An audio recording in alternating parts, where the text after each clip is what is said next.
Welcome to Lotus Whisper, Zen Tales for Sleep. Tonight, we will explore the quiet, flowing river of unconditional love. In a world that often speaks of love as a storm of possession, a desperate grasp for another, we will journey to a different shore. Here, love is not a source of anxiety or a chain of attachment, but a gentle light that illuminates the heart. It is a spacious sky, a warm and steady presence that asks for nothing in return. We will learn how to love not by clinging, but by letting go. We will discover a love that does not bind, but liberates, a love that soothes the restless mind and guides it toward a profound and lasting peace. Please subscribe to the channel to hear more stories like this. The first foundation, the gentle light of metta. The air in the high mountains was thin and pure, carrying the scent of pine needles and damp earth. Here, nestled in a fold of the ancient hills, stood the monastery of the silent stream. Its wooden beams, worn smooth by centuries of wind and rain, seemed to grow from the rock itself. Life moved with the rhythm of a slow, deep breath. The striking of the dawn bell, the soft shuffle of sandals on polished floors, the low hum of morning chants that seemed to rise with the mist from the valley below. In this place of profound stillness, the young monk Kaito felt a storm raging within him. He sat in the zendo, the meditation hall, his legs crossed in the lotus position, his back a straight, strong line like a young bamboo stalk. But his mind would not settle.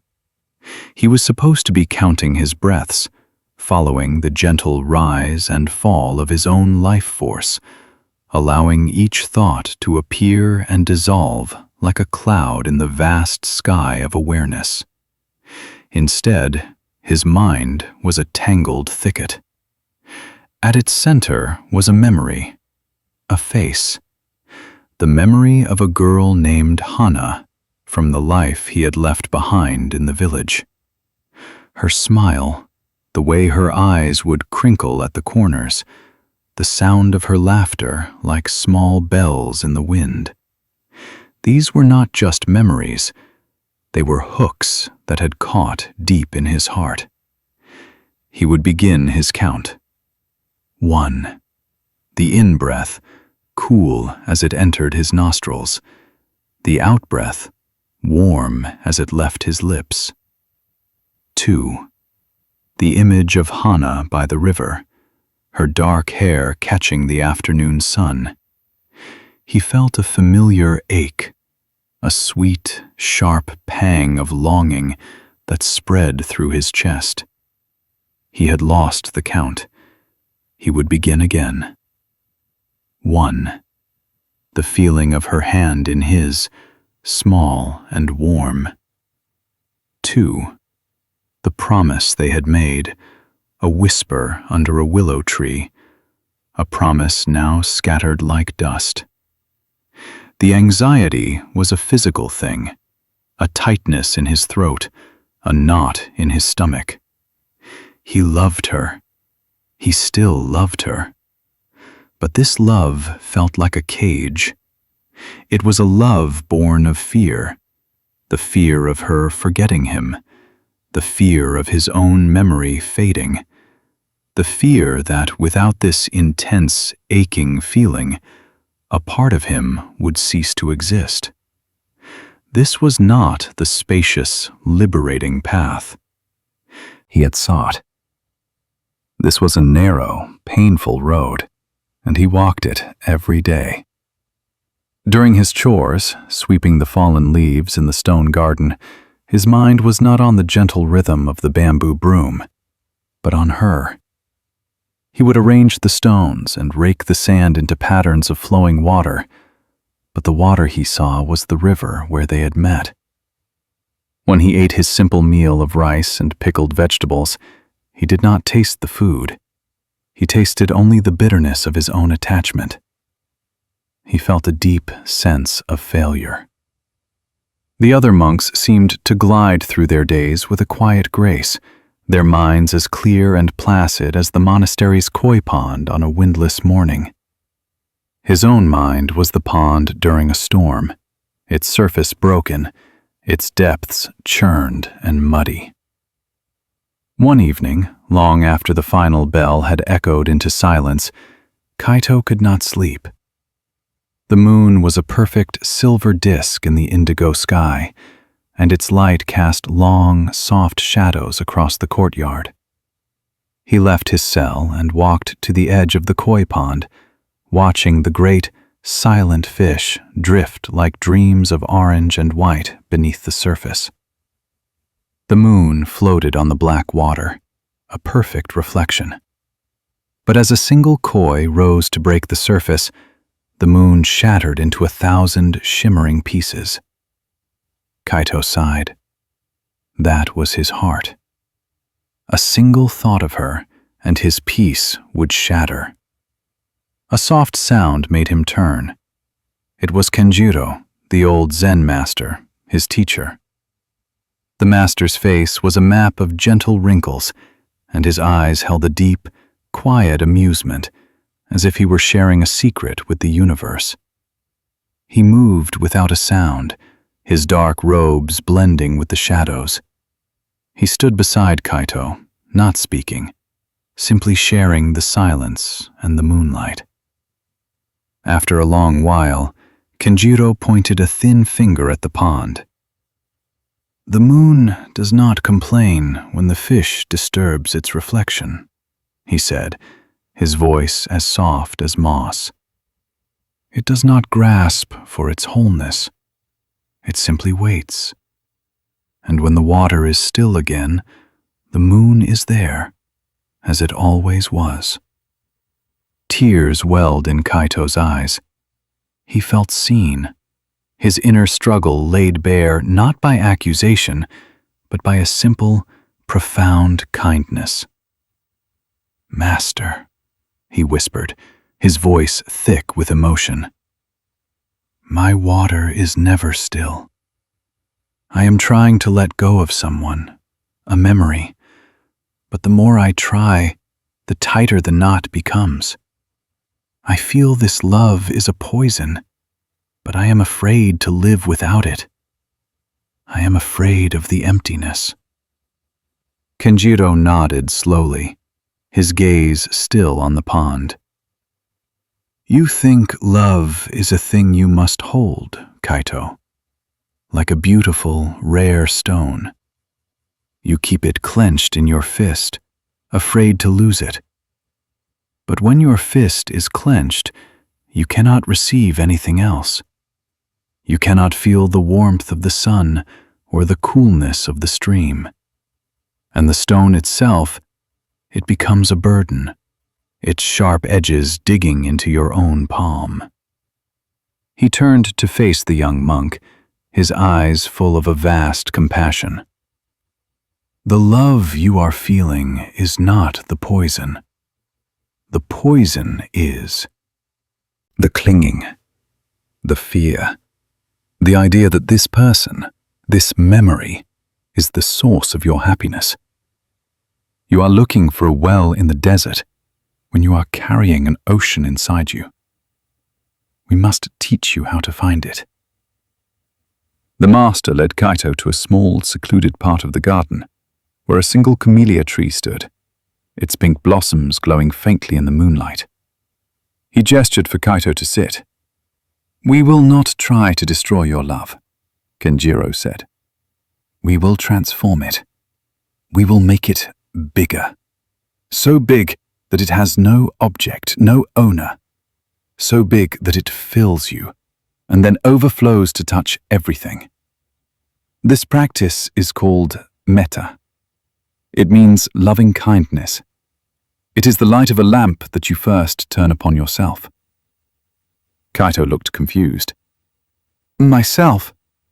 But that feels selfish. My problem is that I am thinking of my own pain, my own loss. A burning lamp cannot light other lamps if its own flame is weak, the master replied gently. You cannot offer water from an empty bowl. Your heart is weary from this struggle. It is wounded.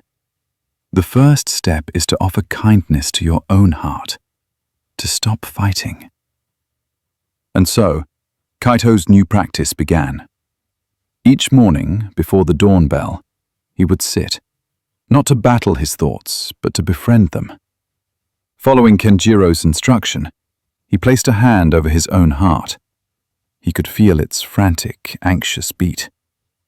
He took a deep breath and, on the exhale, silently offered himself the words the master had given him. May I be well. The phrase felt awkward at first, a hollow recitation. His mind immediately argued back. How can I be well when I am in such pain? But he persisted, as his master had instructed. He did not force the feeling. He simply planted the seed of the words. May I be peaceful. Peaceful? My mind is a marketplace of screaming merchants. Again, he let the thought come and go, and he returned to the phrase, a gentle anchor in the storm. May I be free from suffering. This one was the hardest. It brought all his suffering to the surface, the raw ache of his longing. But as he repeated the phrase, day after day, a subtle shift began to occur.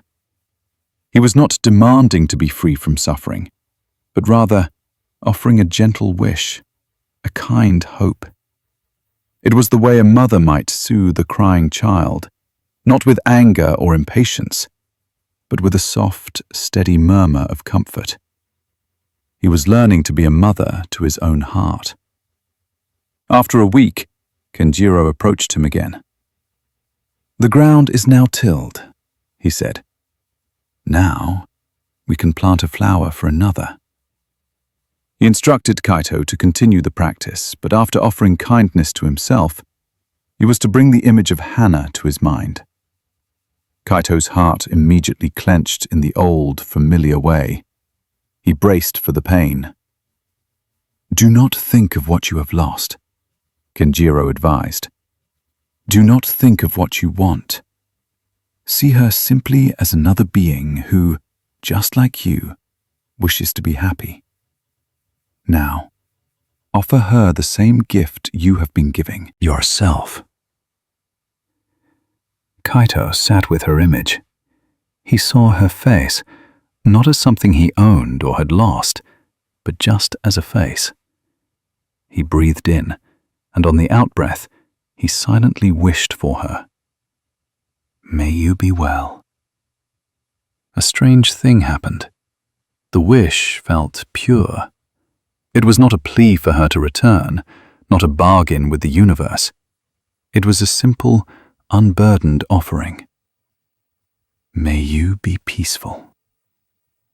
He thought of her life, wherever she was, and he genuinely wished for her to have peace in her heart.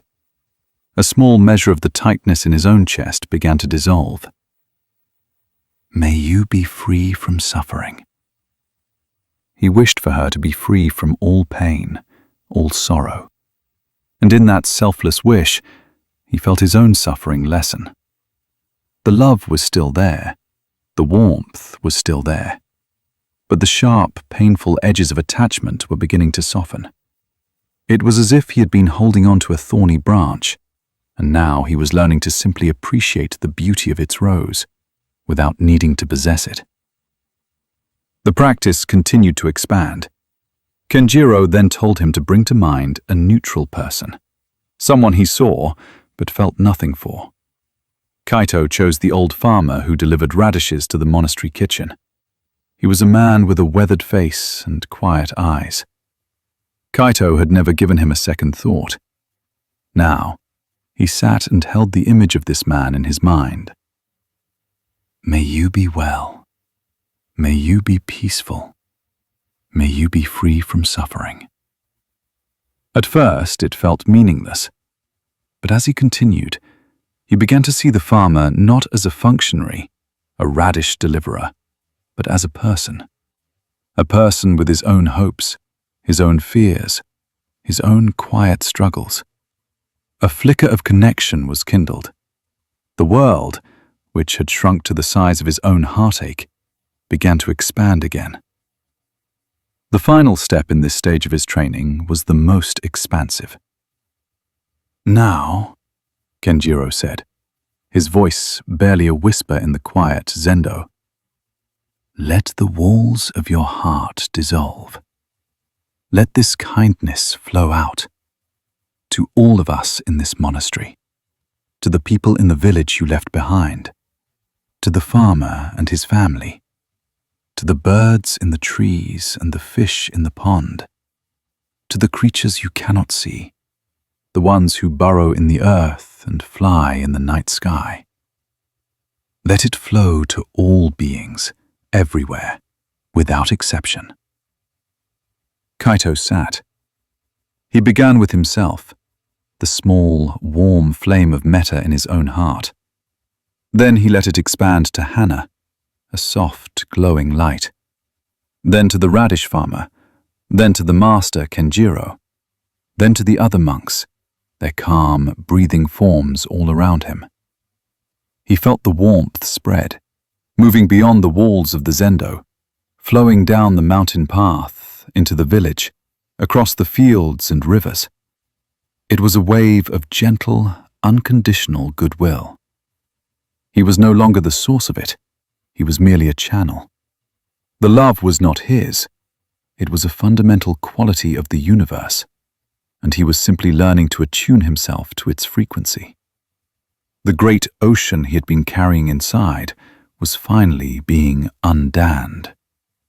The feeling was one of profound relief, a deep and restful relaxation that settled into his bones. The anxious, grasping energy that had kept him awake at night was replaced by a quiet, spacious calm. That evening, he sat once more by the koi pond. The moon was a slim crescent, a silver sliver against the dark velvet of the sky. He thought of Hana. The memory arose, soft and gentle, like the scent of the night-blooming jasmine nearby. There was no pain.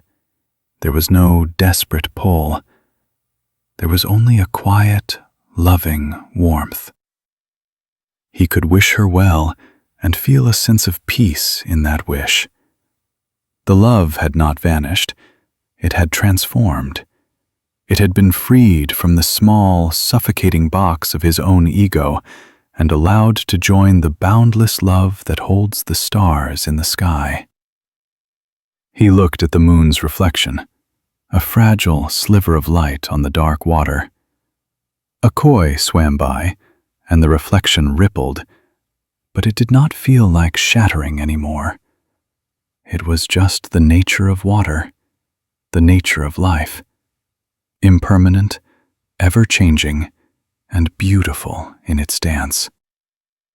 He felt a deep stillness settle over him, a peace that was not empty, but full of a quiet, steady, and gentle light. He closed his eyes, listening to the soft sounds of the night, the whisper of the wind in the pines, the distant call of an owl. He felt connected to it all, held by a kindness that had no beginning and no end. And in that vast, gentle embrace, he felt the first true stirrings of a deep and peaceful rest. The storm had passed. The water was becoming still. The storm had passed. The water was becoming still. He stayed there for a long time, simply breathing. The air itself felt different, no longer a thin, sharp reminder of his loneliness, but a nourishing substance, a balm. It carried the clean, sharp fragrance of the pine forest, a scent that seemed to cleanse his very thoughts. The whisper of the wind in the high branches was not a mournful sound anymore. It was a sutra, whispered by the ancient trees, a teaching on letting go as they released their needles to the earth without regret. He looked back at his own mind, the mind that had been his tormentor for so long. He saw the patterns of his anxiety with a newfound clarity, but also with a profound sense of gentleness. He saw how he had built a prison for himself, with bars made of memory and locks forged from fear. He had believed that his intense, painful longing was the only proof of his love for Hana. To let go of the pain, he had thought, would be to betray her, to erase what they had shared. Now he saw the truth. The clinging had not honored her. It had dishonored the beauty of their connection. By trying to possess a memory, to freeze a flowing river in time, he had turned something vibrant and alive into a dead, heavy stone he carried in his heart. The practice of metta had not erased the memory, it had polished it. The image of her smile was no longer a hook that pulled him into despair. It was now a soft, glowing ember, a source of warmth that he could feel without being burned by it. He could love her still, but it was a different kind of love. It was a love that wished for her happiness wherever she was, with whomever she was with. It was a love that held her in a place of kindness within his own heart, a heart that was now growing larger, more spacious, able to hold both the sweetness of the past and the peace of the present, without conflict. He rose to his feet, his joints no longer feeling stiff with tension. As he turned to walk back toward the monk's quarters, his eyes caught a subtle movement in the shadows of the main hall's veranda. It was Kenjiro. The old master was standing there, a still silhouette against the paper screens, simply watching. He had likely been there for some time. Kaito's first instinct was a flicker of self-consciousness, but it dissolved as quickly as it came. There was no judgment in the master's presence, only a quiet, unwavering support. Kenjiro slowly raised a hand and gave a single, almost imperceptible nod. It was a gesture that said everything. It acknowledged the struggle, honored the breakthrough, and affirmed the path. It was a silent transmission of understanding, more powerful than any spoken word. Kaito bowed his head in gratitude, a deep and genuine bow that came from the very center of his being. He walked back along the polished wooden walkways, his footsteps soft and measured. The monastery, which had sometimes felt like a place of exile, now felt like a sanctuary, a true home. Each beam, each stone, seemed to radiate a quiet welcome. He entered his small, sparse cell. The moonlight slanted through the simple window, painting a silver rectangle on the tatami mat. Before, this small room had often felt like a cage, amplifying the noise of his mind. Tonight, it was a haven of tranquility. He unrolled his sleeping mat, the rustle of the straw a comforting, earthy sound. He lay down, and for the first time in months, his body felt truly heavy, ready for rest. The knot in his stomach had uncoiled. The tightness in his shoulders had released its grip. He placed a hand over his heart, and its beat was slow, steady, and calm, like the gentle rhythm of a distant temple drum. He did not need to count his breaths anymore. His breath was simply there, a natural tide flowing in and out, carrying away the last vestiges of his unrest. He closed his eyes, and the darkness behind his eyelids was not a void to be feared, but a soft, welcoming blanket. He felt himself drifting, not into the troubled, dream-filled sleep of an anxious mind, but toward a deep and dreamless ocean of peace. The gentle light of metta, which he had so carefully cultivated, was now a steady internal flame, a small, warm sun that illuminated his inner world, promising a night of true, restorative silence. He was sinking into the stillness he had sought for so long, a stillness that was not empty, but was filled with the boundless, quiet hum of unconditional love. Part 2. The second foundation, the heart of compassion, karuna. The days that followed Kaito's quiet breakthrough by the koi pond were filled with a novel sense of calm. The practice of metta had become the bedrock of his existence. Each morning he would sit and cultivate the gentle warmth of loving kindness, first for himself, then for Hana, then for the radish farmer, and finally letting it radiate outwards to encompass all beings. The anxious knot in his stomach had dissolved, replaced by a soft, pleasant openness. He found a quiet joy in his daily tasks. The sweeping of the leaves was no longer a distraction but a moving meditation. The chanting was no longer a recitation of hollow words, but a vibration that resonated with the newfound peace in his own heart. He had found a safe harbor, a tranquil island in the turbulent sea of his mind. Yet, a subtle disquiet began to surface. His peace felt fragile, like a thin sheet of ice over a deep, dark lake. It was a peace that depended on the carefully controlled environment of the monastery, on the silence of the zendo and the beauty of the garden. He found himself avoiding anything that might disturb it. He would steer clear of conversations where other monks spoke of troubles in their home villages. He would lower his gaze when he saw a bird that had fallen from its nest. He was protecting his tranquility, building a wall of gentle wishes around himself.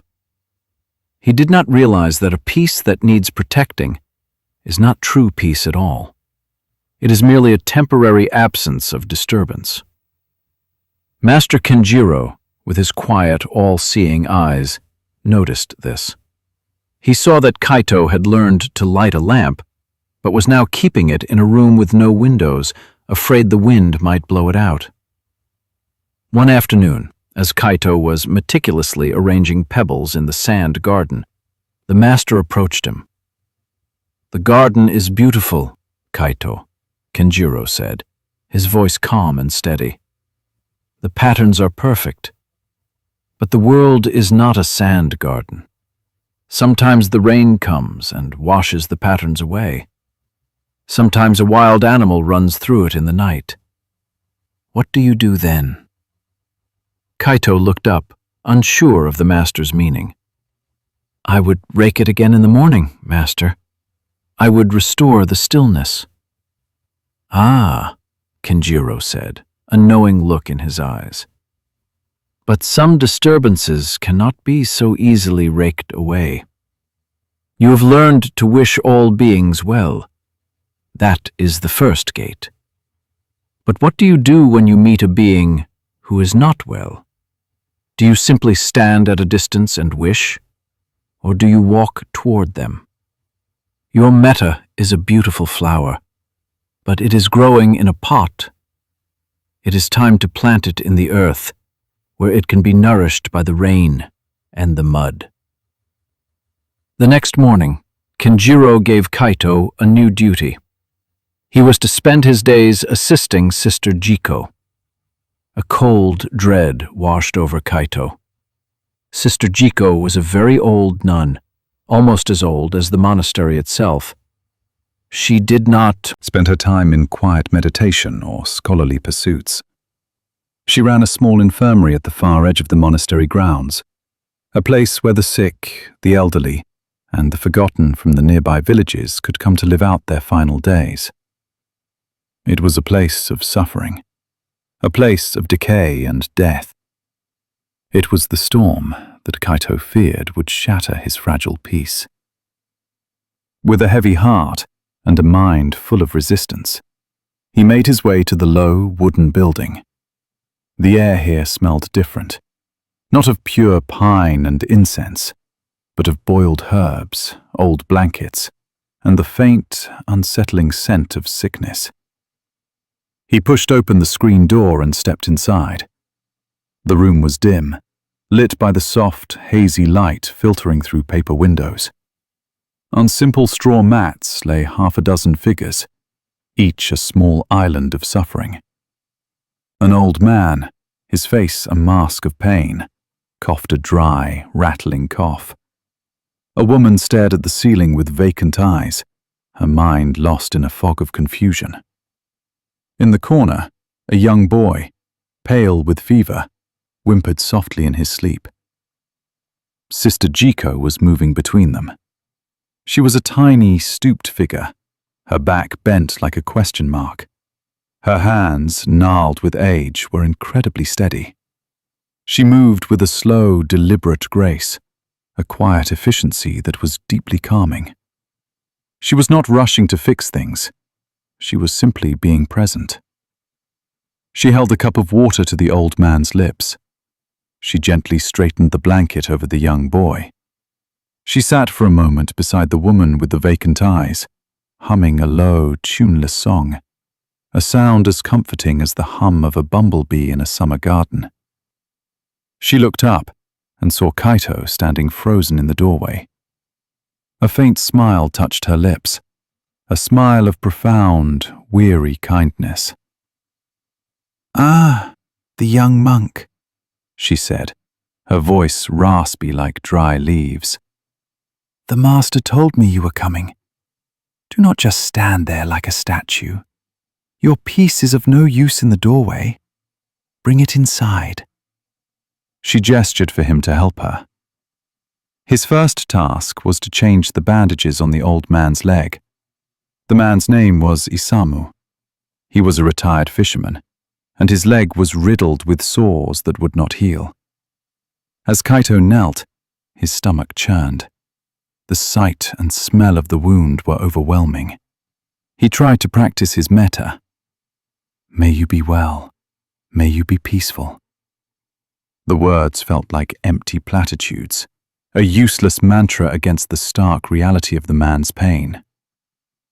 Isamu grunted, his eyes filled with a mixture of pain and anger.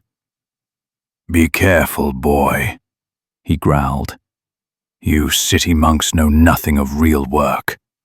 You touch me like I'm a piece of rotten fish." Kaito's hands trembled. He felt a surge of defensiveness, of fear. He wanted to run back to his sand garden, back to his clean, orderly world. He looked over at Sister Jiko.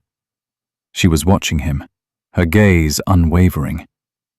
There was no judgment in her eyes, only a deep, patient compassion. He took a breath, remembering her movements. He slowed down. He tried not to think of his own revulsion, but to focus on the task, on the simple act of care. He cleaned the wound as gently as he could, his touch becoming more confident, more steady. He was not just touching a wound. He was touching a person. For the next few days, Kaito worked in a state of quiet turmoil. He fed the woman who could not remember her own name. He bathed the feverish child. He listened to Isamu's bitter complaints about the sea, his youth, and his failing body. He felt their suffering acutely. It was a heavy cloak that threatened to smother his own fragile peace. His metta-practice felt weak, a tiny candle in a hurricane. He was not feeling loving kindness. He was feeling pity, a terrible, draining sorrow that separated him from them. He was the healthy one, They were the sick. He was the fortunate one. They were the unfortunate. This separation was a chasm, and across it, his wishes for their well-being seemed to fall unheard. One evening, exhausted and disheartened, he sat with Sister Jiko as she mended a torn robe by the light of a single oil lamp. The infirmary was quiet, the patients finally asleep. "I am failing, Sister," Kaito confessed, his voice low.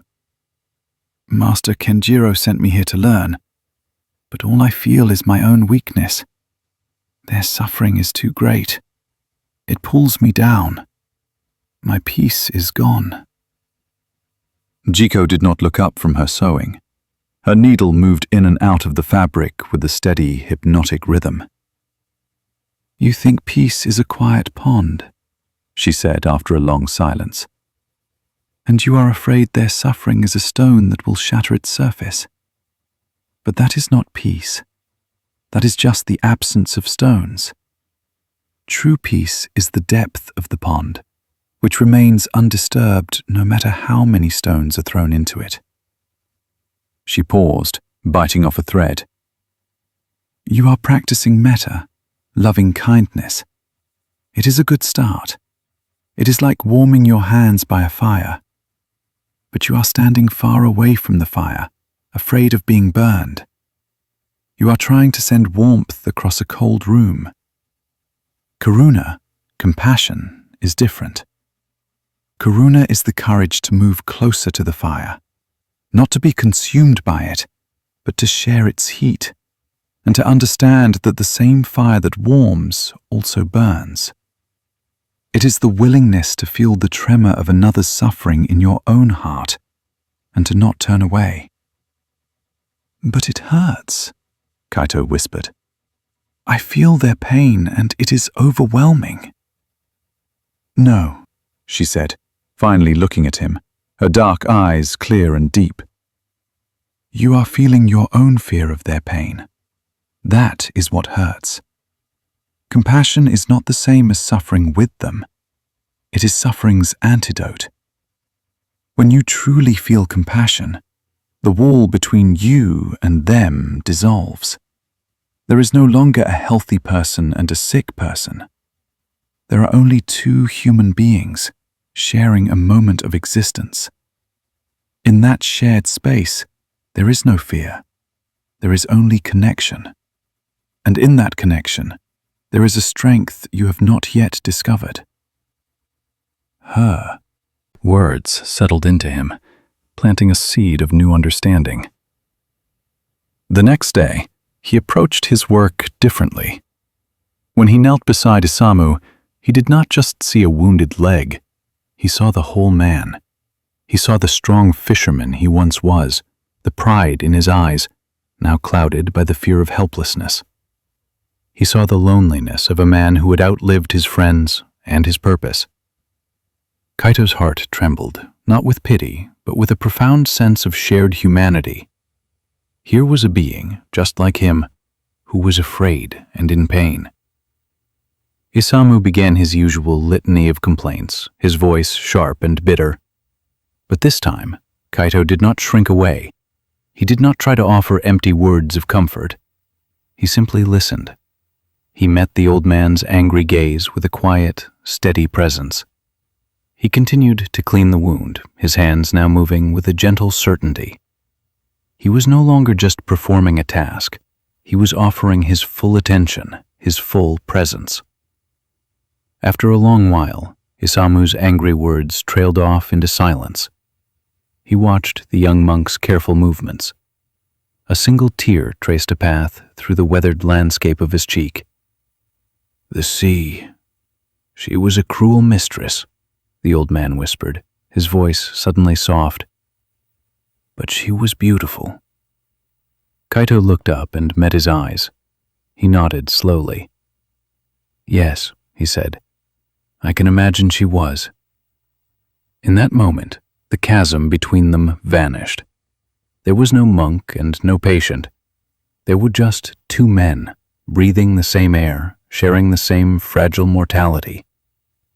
Kaito felt a wave of warmth spread through his chest, but it was different from the gentle glow of metta.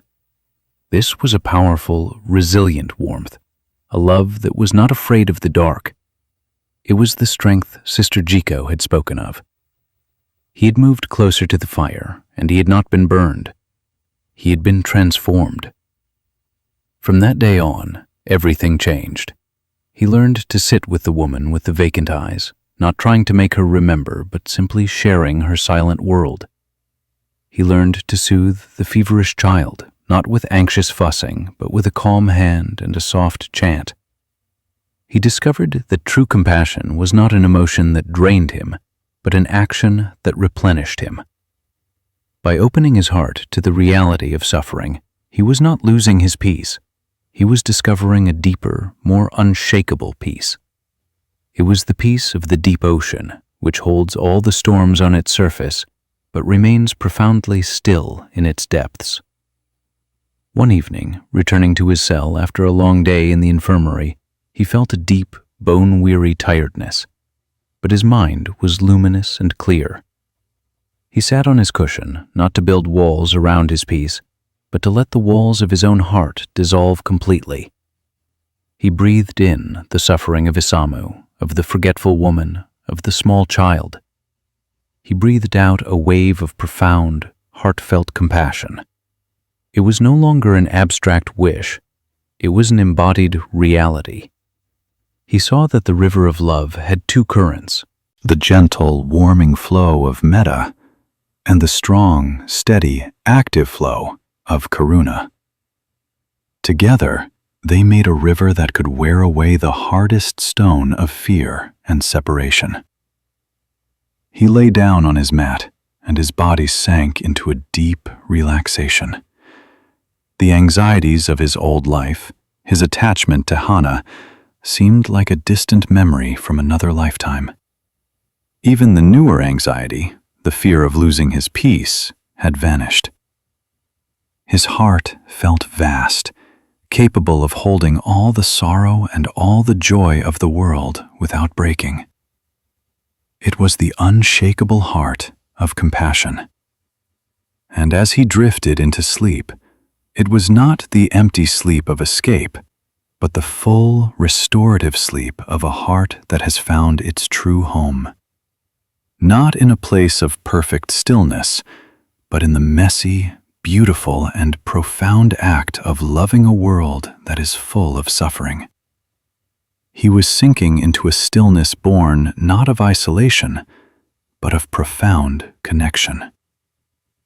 The sounds from the infirmary, which had once been a source of dread, now reached him as a kind of sacred music. The dry cough of Isamu, the soft murmurings of the woman lost in her memories, the occasional sleepy whimper from the child, these were not disturbances. They were the heartbeat of the world he was now a part of. His compassion had retuned his senses.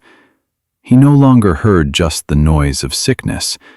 He heard the persistent, courageous hum of life itself, continuing on in the face of pain and decay. His dreams, when they came, were different. Gone were the anxious, grasping dreams of Hana and his past life. Instead, he dreamt of the sea. He was on a small boat, much like the one Isamu must have captained, tossed on a vast, churning ocean under a dark, starless sky. In his old state, this dream would have been a nightmare, a symbol of his own chaotic mind. But now, he felt no fear. He did not fight the waves. He did not curse the storm. He simply held the tiller, his hand steady, feeling the immense power of the water beneath him, a power that was neither benevolent nor malevolent, but simply was.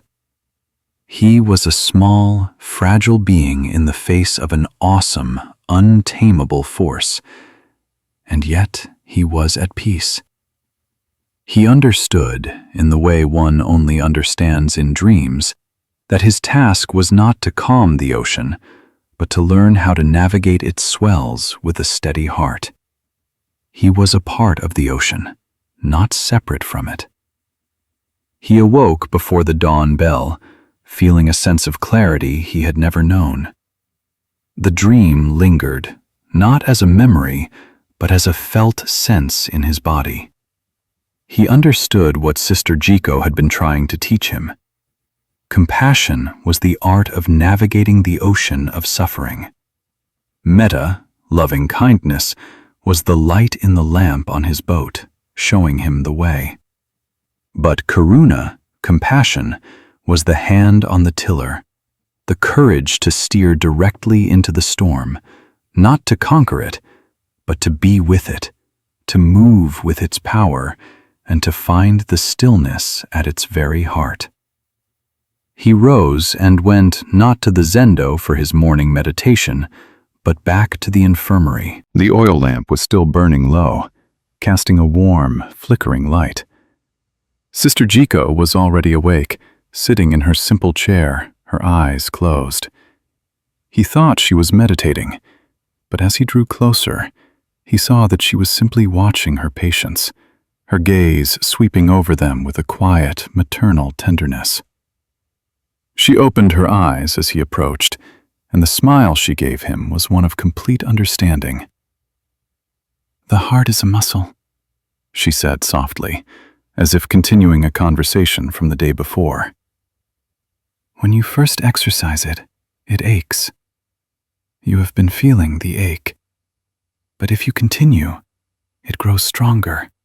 It learns to hold more. Your heart is growing stronger, Kaito." He bowed to her, a gesture of deep respect and gratitude. He felt he was in the presence of a true master, one whose zendo was not a silent hall, but this room, filled with the raw, unfiltered reality of life and death. Her wisdom was not written in ancient scrolls, but was etched into the lines on her face and the gentle, knowing calm in her eyes. He spent the morning helping her, his movements now fluid and unhesitating. He helped Isamu sit up, supporting the old man's frail back. Isamu, for the first time, did not complain. He leaned against Kaito, and for a moment, his fierce pride softened into a quiet, weary trust. Kaito felt the warmth of the old man's body, the fragile flutter of his breath. It was an intimate, profound connection, a wordless communication that went far beyond language. Later, as he was cleaning the eating bowls, he looked out the window. He saw the sand garden in the distance, its pristine patterns glowing in the morning sun. A group of novices were there, raking the sand with meticulous care, just as he had done. He felt a gentle pang, not of longing, but of a fond farewell to the person he had been. He saw now that the garden was a beautiful training ground, a place to learn the principles of stillness and order. But it was only a beginning. The real work, the work of the heart, lay here, in the messiness of life, in the challenge of meeting suffering not with fear or aversion, but with an open, courageous, and compassionate heart. His new garden was this room, and his tools were no longer a rake and pebbles, but a bowl of warm water, a soft cloth, and a willingness to be present. He was no longer just tending to patterns in the sand. He was tending to the sacred, fragile garden of human life itself. And in this work, he was finding a relaxation so deep, so complete, it felt as if he were finally coming home to the very core of his being. Part 3. The third foundation, the joy of others, mudita. The deep, resonant peace that Kaito had discovered through the practice of compassion became the new ground of his being. His days in the infirmary with Sister Jiko were no longer a trial, but a source of profound strength. He learned to meet suffering with an open heart, and in doing so, found that his own heart was far more spacious and resilient than he had ever imagined. The world, which had once seemed threatening, now felt like a place he belonged. He had found a love that was not afraid of pain, a love that could walk into the darkest rooms and bring a quiet, steady light. He felt he was finally walking the path in earnest. But the path of awakening is a winding one, with many subtle turns and hidden valleys. Just as Kaito began to feel comfortable in his newfound strength, a new and insidious weed began to grow in the garden of his mind. It was not a great, thorny vine of attachment like his longing for Hana, nor was it a dark, chilling fog of fear like the one he'd felt before entering the infirmary. This was a smaller, quieter poison. It was the poison of comparison. It began in the zendo. Kaito would sit for morning meditation, his mind relatively calm, his heart open from his work with the sick. But he became aware of another monk, Ren, who sat across the hall from him. Ren was a young monk, much like himself, but he possessed a natural gift for stillness. When he sat, he seemed to become a mountain. His breath was so subtle it was almost imperceptible. His posture never wavered. There was an aura of profound, unshakable concentration around him that was palpable. One morning, after the sitting period, Master Kenjiro walked through the zendo, his gaze passing over each of the monks. He stopped behind Ren and placed a hand lightly on his shoulder, a rare gesture of acknowledgement. "Your samadhi is deep, Ren," the master said, his voice just loud enough for those nearby to hear. "You are finding the silent source." Kaito heard these words, and a strange, cold knot formed in his stomach. It was an unfamiliar feeling, yet instantly recognizable. It was envy. He immediately felt ashamed. He, who had learned to feel compassion for the dying, was now feeling a petty jealousy toward his own brother on the path. He tried to dismiss the feeling, to count his breaths and let it go, but it clung to him like a burr. During the day, the feeling festered. When he saw Ren walking in the garden, his movements serene and graceful, Kaito felt a prick of irritation. When he heard Ren ask a particularly insightful question during the master's Dharma talk, he felt a sour taste in his mouth. His own progress suddenly felt insignificant. His work in the infirmary, which had been a source of deep meaning, now seemed like a lesser practice, a noisy, messy task for those who could not achieve the pristine silence of deep meditation. He began to feel that he was falling behind in some unspoken race. His peace, which had felt so robust, now seemed fragile again. It was a peace that existed only when he felt he was doing well. The moment someone else appeared to be doing better, his tranquility was disturbed. He was no longer content with his own journey. He was measuring it against another's, and finding it wanting. The joy he had found in his practice began to drain away, replaced by a dull, striving anxiety.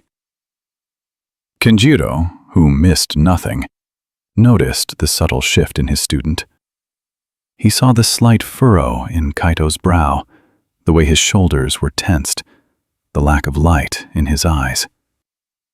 One afternoon, he found Kaito by the edge of the forest, ostensibly gathering firewood, but in reality, staring blankly at the tangled undergrowth, his mind a thicket of resentful thoughts.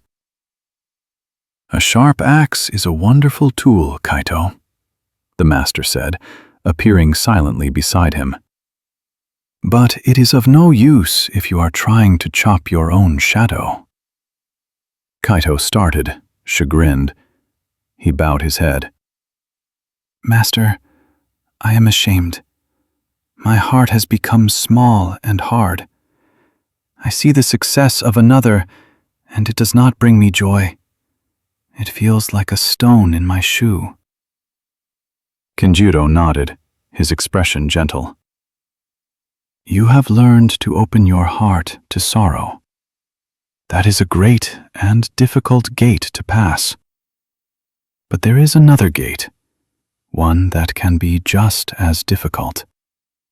It is the gate of opening your heart to another's joy. This practice is called mudita, sympathetic joy. It is the antidote to the poison of comparison." He gestured for Kaito to sit with him on a fallen log. "Let me tell you a story," he began.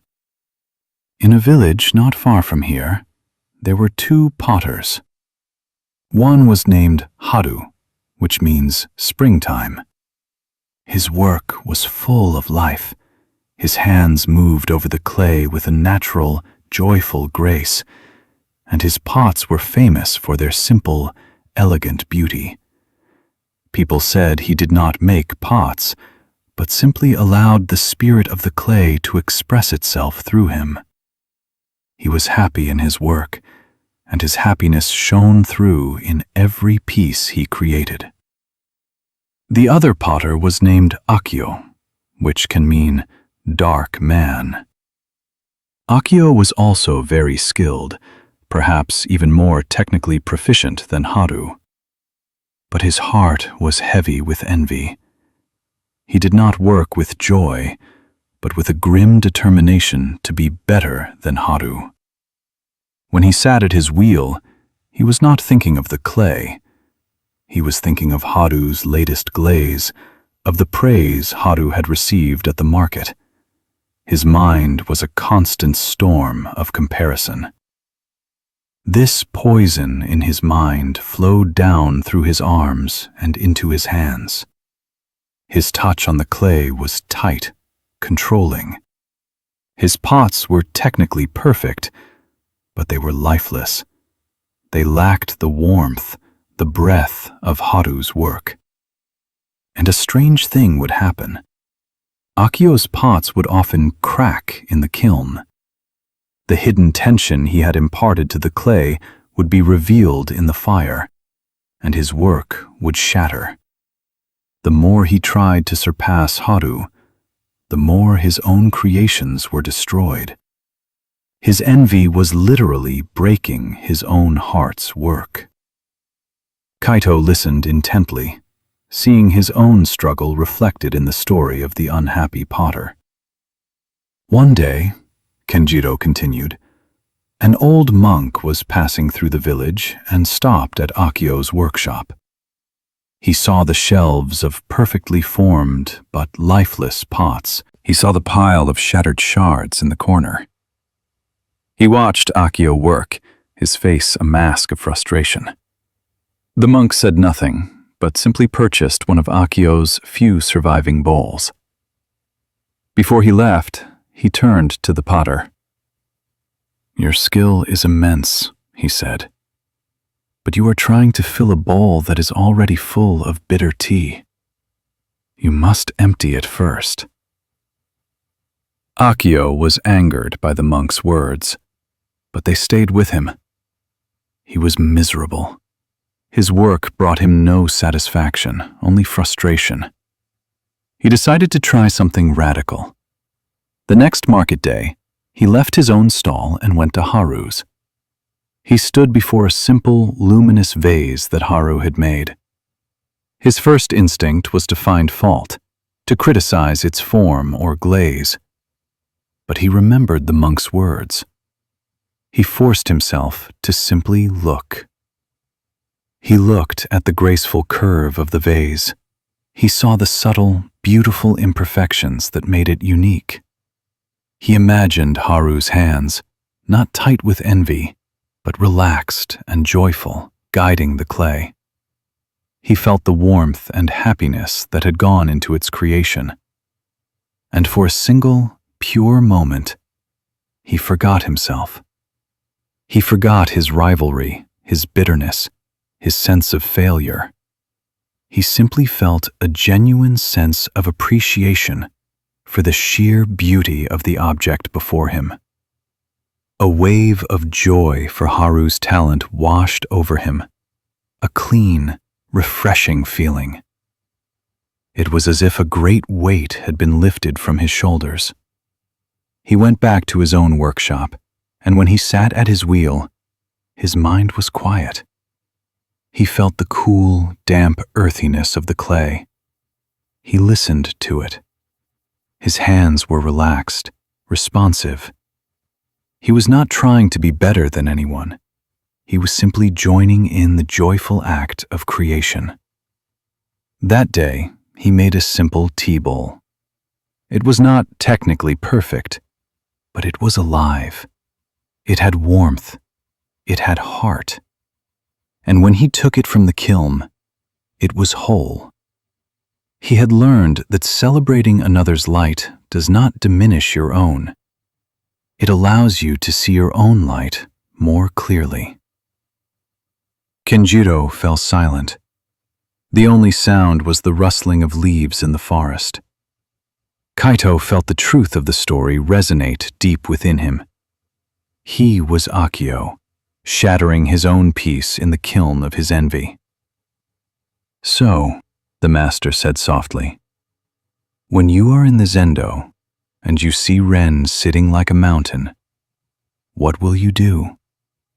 Will you see a rival who makes you feel small?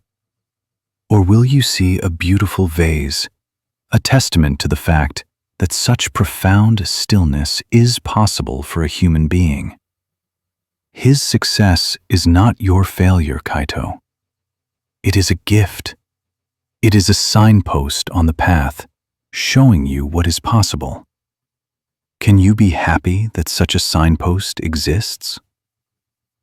That evening, during the sitting meditation, Kaito put the teaching into practice. He sat, and his mind immediately went to Ren. He saw his still form across the hall.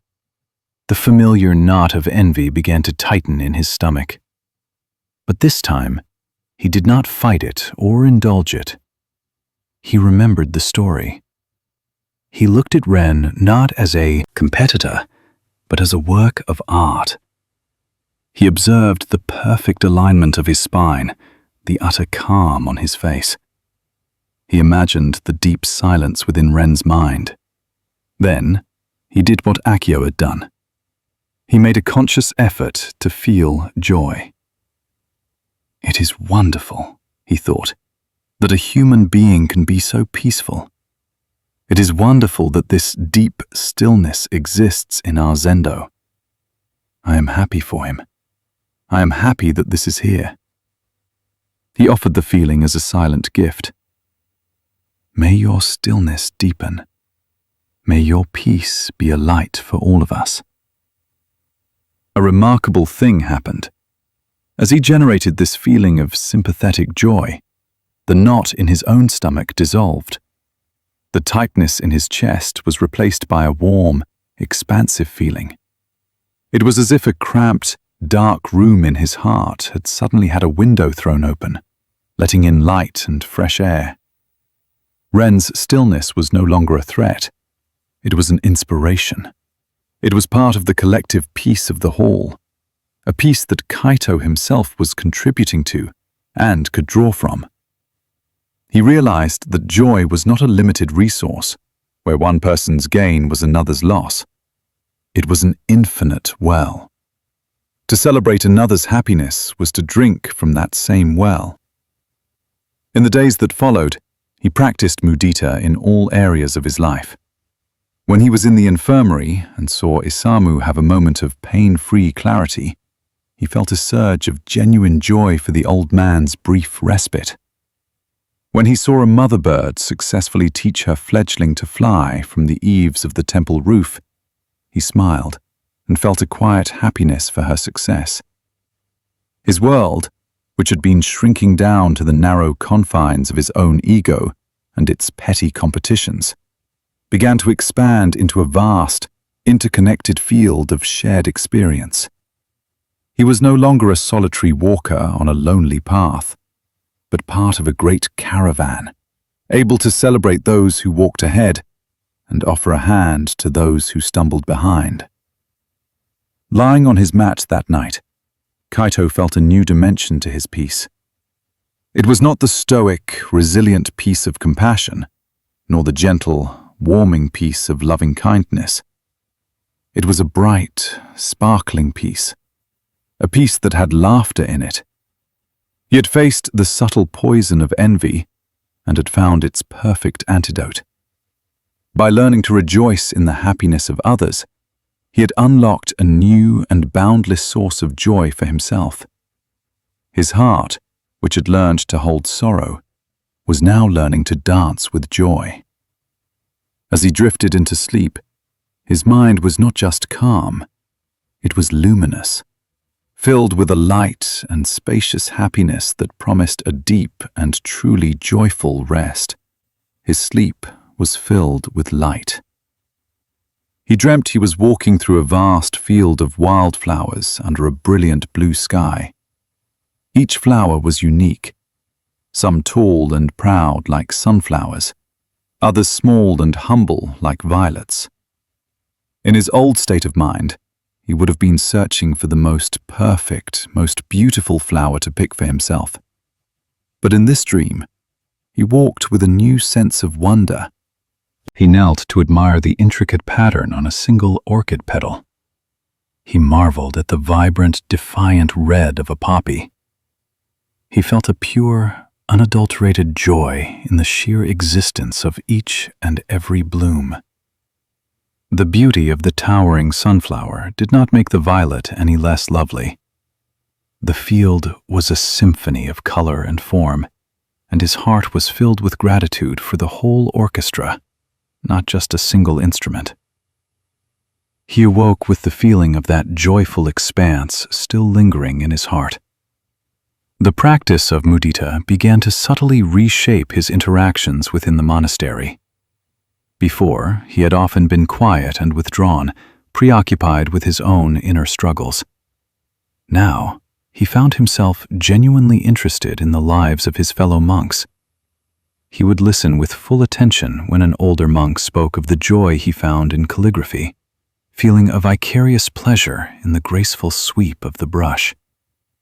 He would offer a quiet word of encouragement to a novice struggling to memorize a difficult sutra, and when the novice finally succeeded, Kaito would feel a shared sense of accomplishment.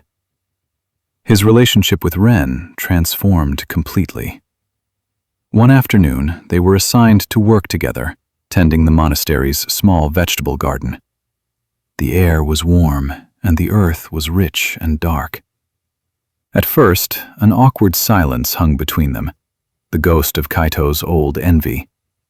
Kaito remembered his practice. He looked at Ren, who was carefully thinning a row of young carrots, his movements precise and mindful. "Your concentration is remarkable, Ren," Kaito said, his voice clear and free of any artifice. "Even when you are pulling weeds, I admire it. It inspires me to be more mindful in my own work." Ren looked up, surprised. His face, usually a mask of serene composure, softened. A faint, shy smile touched his lips. "Thank you, Kaito," he said. "But your compassion is what is truly remarkable. I hear the stories from Sister Jiko. She says you have a gift for calming the hearts of the suffering.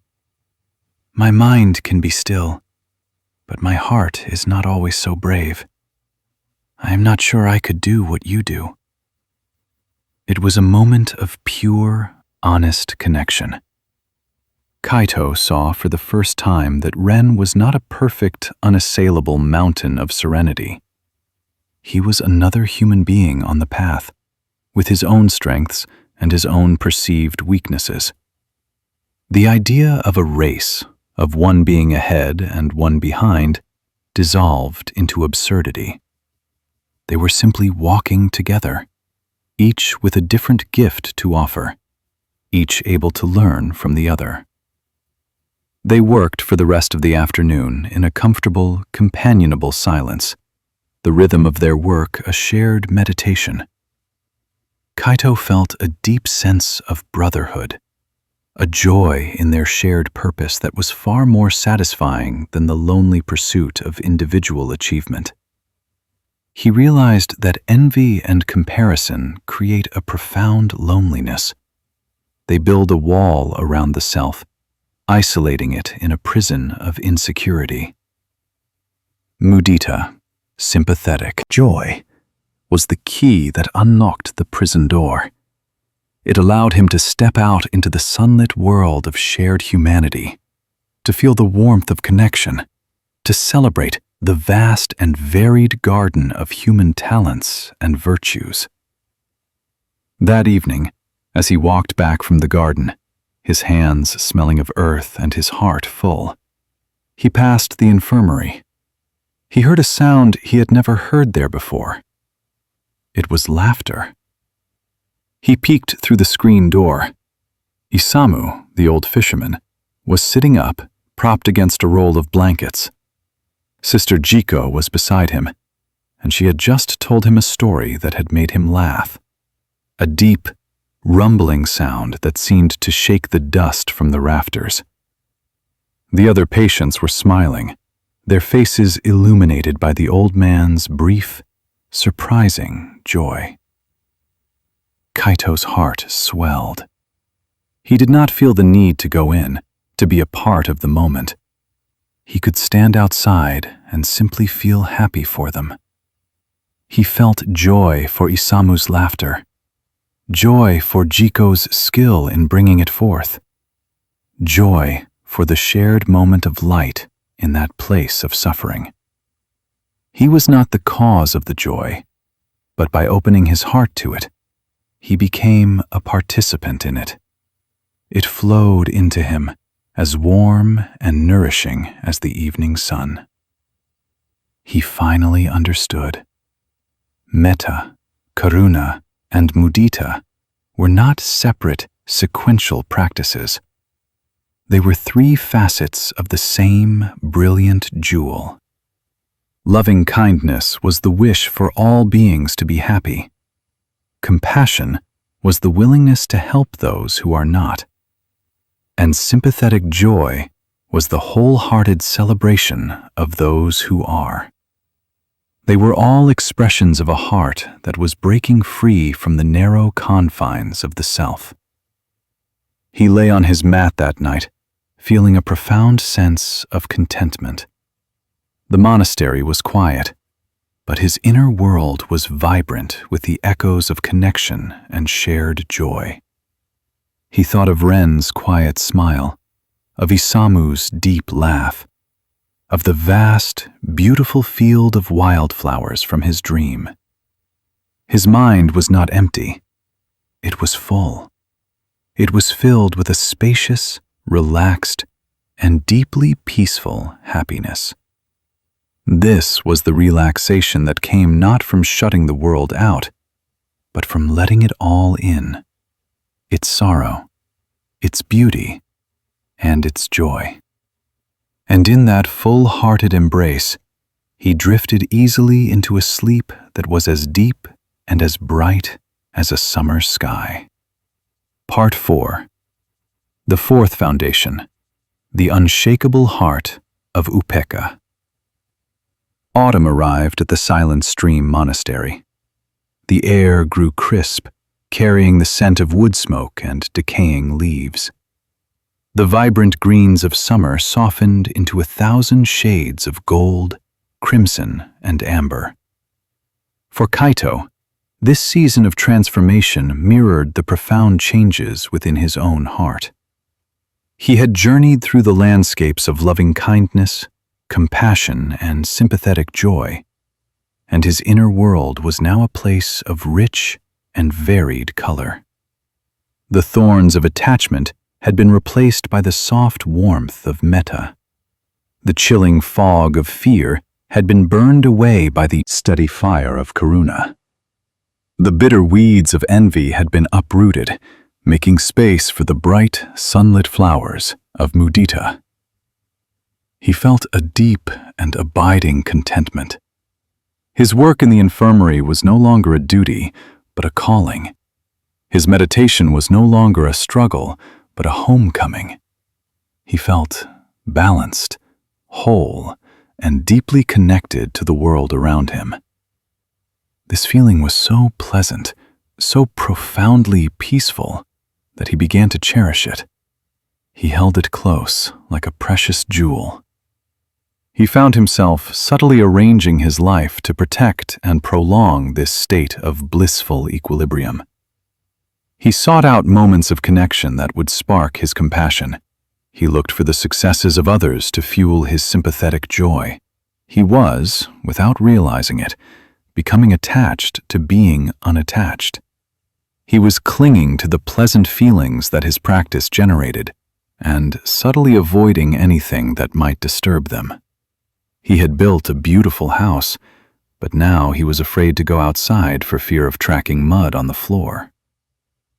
The first tremor came in the form of praise. The family of a woman who had passed away peacefully under Sister Jiko's and Kaito's care came to the monastery to express their gratitude. They were a wealthy merchant family from a nearby town, and they brought with them gifts of fine silk and rare incense. They sought out Kaito in the courtyard, bowing low before him. "Your kindness to our mother was a lamp in her final days," the eldest son said, his voice thick with emotion. "She spoke of you constantly. She said you had the hands of a healer and the heart of a Buddha. We are eternally in your debt." Kaito felt a warm flush of pleasure spread through his chest. It was a deeply satisfying feeling. His efforts had been seen, recognized, and appreciated. He felt a sense of pride in his practice, in his own spiritual development. He offered the appropriate humble words, but inside, his ego was preening, enjoying the warmth of the praise. For the rest of the day, he walked a little taller, his mind replaying the family's grateful words. The second tremor came a few days later, in the form of blame.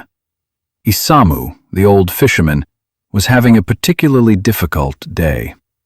A deep, aching pain had settled in his bones, making him irritable and angry at the world. Kaito brought him his midday meal of rice gruel and steamed vegetables. As Kaito set the tray down, his sleeve brushed against the water cup, knocking it over. The water spilled across the old man's blanket. Isamu erupted in a fury. "Clumsy fool!" he roared, his voice cracking with rage. "Is this the mindfulness they teach you? You float around here with your head in the clouds, thinking you're so holy, but you can't even perform a simple task. You're useless." The words struck Kaito like stones. The warmth of the family's praise vanished instantly, replaced by a cold, sharp sting. He felt a surge of defensiveness. He wanted to argue, to explain that it was accident, to point out all the hours of care he had given. He felt wronged, misunderstood, and unappreciated. He cleaned up the spill with tight, angry movements, his mind a whirlwind of indignation. The beautiful, peaceful state he had been cherishing was shattered. He was left feeling raw and exposed. He was being tossed back and forth on the waves of praise and blame, his inner peace entirely dependent on the external weather. He was a ship with a beautiful sail, but no anchor. That evening, he sat in the zendo, his mind still churning. He could not find his center. The memory of Isamu's anger and the memory of the merchant's praise were like two opposing magnets, pulling his mind first one way, then the other. he felt a deep sense of failure. After all his progress, he was still so easily disturbed. After the sitting, Master Kenjiro motioned for Kaito to join him for tea in his small, sparse room. The master prepared the tea with slow, deliberate movements, the picture of calm. He did not speak until he had poured 2 cups of the pale green liquid. "The wind was strong today," Kenjiro said, his gaze steady and kind. "It seems to have blown many leaves into the pond of your mind." Kaito looked down at his cup. "Master, I am lost. I thought I had found a place of peace, but it is so fragile. A few kind words, and I am inflated with pride. A few harsh words, and I am stung by anger. My heart is like a kite, at the mercy of every gust of wind." "That is because you have learned to love the sunshine," Kenjiro replied. "And so you have come to fear the storm. You have cultivated a heart that is warm, compassionate, and joyful. This is wonderful. But you have not yet cultivated a heart that is spacious. The final foundation of love is not a feeling, Kaito. It is a state of being. It is called upekkha, equanimity." He took a sip of his tea. "Imagine a great mountain," he continued. "In the spring, wildflowers bloom on its slopes, and the sun warms its face. The mountain accepts the sun and the flowers. It does not cling to them. In the winter, fierce storms lash it with wind and snow, and the sky is dark for days. The mountain accepts the storm. It does not resist it or complain. It is not wounded by the wind or flattered by the sun. It remains immovably itself. Its great, silent, stony heart is not disturbed. It simply is. This is upekkha." "But is that not a cold, unfeeling state, Master?" Kaito asked. "To not be moved by joy or sorrow? It sounds like indifference." "Ah, this is a common misunderstanding," Kenjiro said, a faint smile on his lips. "Indifference is a heart that is closed. It is a stone wall. Equanimity is a heart that is so wide open it can hold everything without being disturbed. It is the vast, clear sky that holds the sun, the clouds, the storm, the moon, and the stars. The sky is not the weather, but it allows all weather to pass through it. Upekkha is not the absence of feeling. It is the wisdom to not be swept away by your feelings. It is the deep, unwavering balance that allows your loving kindness, your compassion, and your joy to flow freely and constantly, no matter what is happening." Kenjiro leaned forward. "Your compassion for Isamu wavered today because he blamed you. Your heart closed a little to protect itself. A heart with equanimity would have remained open.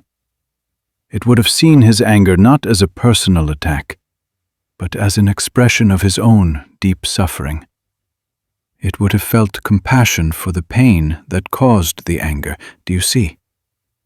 Upekkha is the ground that allows the other 3 immeasurables to become truly boundless." Kaito was beginning to understand. Upekkha was not a detachment from life, but a deeper, more profound engagement with it, free from the distorting lens of his own ego's needs and fears. "How do I practice this, Master?" "You practice by watching," Kenjiro said. "You sit and you watch the weather of your own mind. When a pleasant feeling arises, like the pride you felt from the merchant's praise, you notice it. You acknowledge it. Ah, this is pride. You feel it, but you do not cling to it. You see it as a cloud passing through the sky of your awareness. You let it come, and you let it go. When an unpleasant feeling arises, like the anger you felt from Isamu's words, you do the same. You notice it. Ah, this is anger. You do not suppress it, nor do you act on it. You simply watch it, with a gentle, non-judgmental awareness. You see that it, too, is just a cloud. It is not you. You are the sky. For the next few weeks, Kaito dedicated himself to this new practice. It was the most subtle and challenging work he had ever done. It was the practice of non-interference. When he sat in meditation, he would watch his thoughts and emotions arise like bubbles from the bottom of a lake. A memory of Hana would surface. Instead of pushing it away or diving into it, he would simply observe it until it dissolved. A wave of sleepiness would wash over him. He would note sleepiness and watch it pass. A flash of insight would arise. He would note insight and let it go too without grasping. He took this practice into his daily life. When he was working in the infirmary, he began to notice the constant stream of small judgments and preferences in his mind. This task is pleasant. That smell is unpleasant. I am doing a good job. He is not grateful enough. He learned to see these thoughts for what they were. Fleeting mental events, ripples on the surface of the pond. They were not commands. They were not the ultimate truth. They were just the weather. The real test came one afternoon with Isamu. The old man was in a dark mood again, his body racked with pain. As Kaito was helping him drink some herbal tea, Isamu lashed out again. "Get away from me," he snarled. "Your pity is suffocating. I'd rather be left alone to die." In the past, Kaito's heart would have clenched. He would have felt hurt, or his compassion would have been tinged with a frustrated desire for the old man to be kinder, to be a more worthy recipient of his care. But this time was different. He felt the initial sting of the harsh words, but he remembered Kenjiro's teaching. He watched the feeling of hurt arise within him. Ah, this is hurt. He did not push it away. He allowed it to be there, a small, dark cloud in the vast sky of his mind. And because he was not consumed by his own reaction, he was able to truly see Isamu. He saw past the anger to the fierce, terrified pride of a man who hated his own helplessness. He saw the immense suffering that was fueling the rage. His heart did not close. It opened even wider. A deep, quiet, and unshakable compassion flowed from him. A compassion that was not dependent on being liked or appreciated. It was simply a response to suffering. He did not say anything. He simply met the old man's glare with a calm, steady gaze. He placed a hand gently on Isamu's shoulder, a gesture of solid, unwavering presence. He was the mountain, and Isamu's anger was the storm. He could be with the storm, without becoming the storm.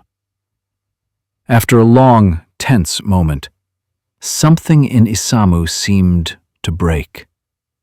The anger drained from his face, replaced by a look of utter exhaustion. His shoulders slumped.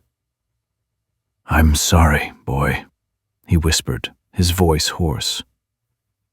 "The pain, it makes me a monster." "There is no monster here," Kaito said softly, his voice full of a warmth that was now unconditional. There is only a man who is in pain. Let me sit with you." He sat beside the old fisherman, and a profound silence filled the space between them. A silence that was not empty, but full of a deep, unspoken understanding. Kaito had found the anchor. That night, lying on his mat, Kaito felt a peace that was deeper than any he had known before. It was not the bright joy of mudita or the tender warmth of metta. It was a vast, silent, and profound stillness. He understood now that the four immeasurables were a complete path. They were four wings of a single bird. Metta and mudita were the wings that lifted the heart into the sunlight of joy and connection. Karuna was the wing that gave it the strength to fly through the darkest storms of suffering. And upekkha was the body of the bird itself, the center of gravity, the unshakable balance that allowed it to soar through any weather, in any sky, with grace and freedom. His mind was no longer a pond, vulnerable to every ripple. It was the deep, silent ocean itself. Praise and blame, gain and loss, pleasure and pain. They were merely waves on the surface.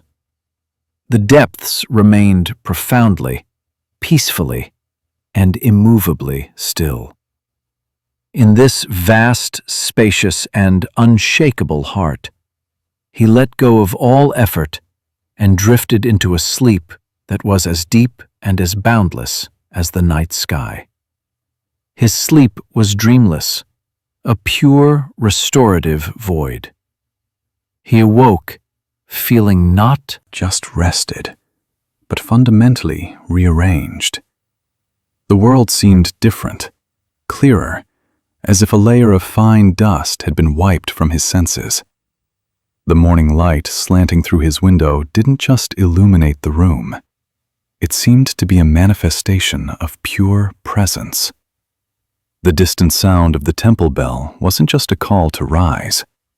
It was the sound of reality itself, vibrating through him. The constant, subtle effort of his mind, the effort to secure pleasant feelings and avoid unpleasant ones, had ceased.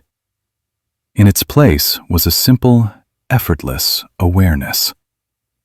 He walked to the zendo for morning meditation, his steps light. He took his seat, and as he settled into his posture, he felt the truth of the mountain metaphor in his own body. His seated form was the mountain, solid, grounded, present.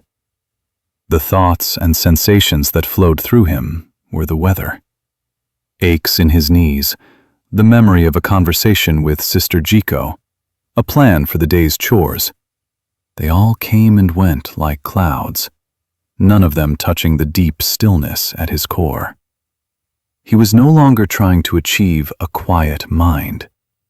He was realizing that his mind, in its truest nature, was already quiet. The noise was just surface activity, and he had learned to rest in the silent depths beneath it. Later that day, he was sweeping the fallen maple leaves in the main courtyard. It was a task he had performed hundreds of times, but today it was new. He was aware of everything. The dry rustle of the leaves, the rough texture of the bamboo broom handle in his palms, the cool autumn air on his cheeks, the scent of damp earth. He was not thinking about sweeping. He was simply sweeping. A group of wealthy patrons from the capital city were visiting the monastery, touring the grounds with one of the senior monks. They were dressed in vibrant, expensive silks, their voices loud and full of worldly confidence. They stopped to watch him.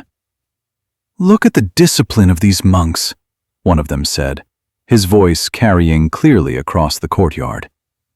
"Even the simplest task is performed with such focus. It is truly admirable."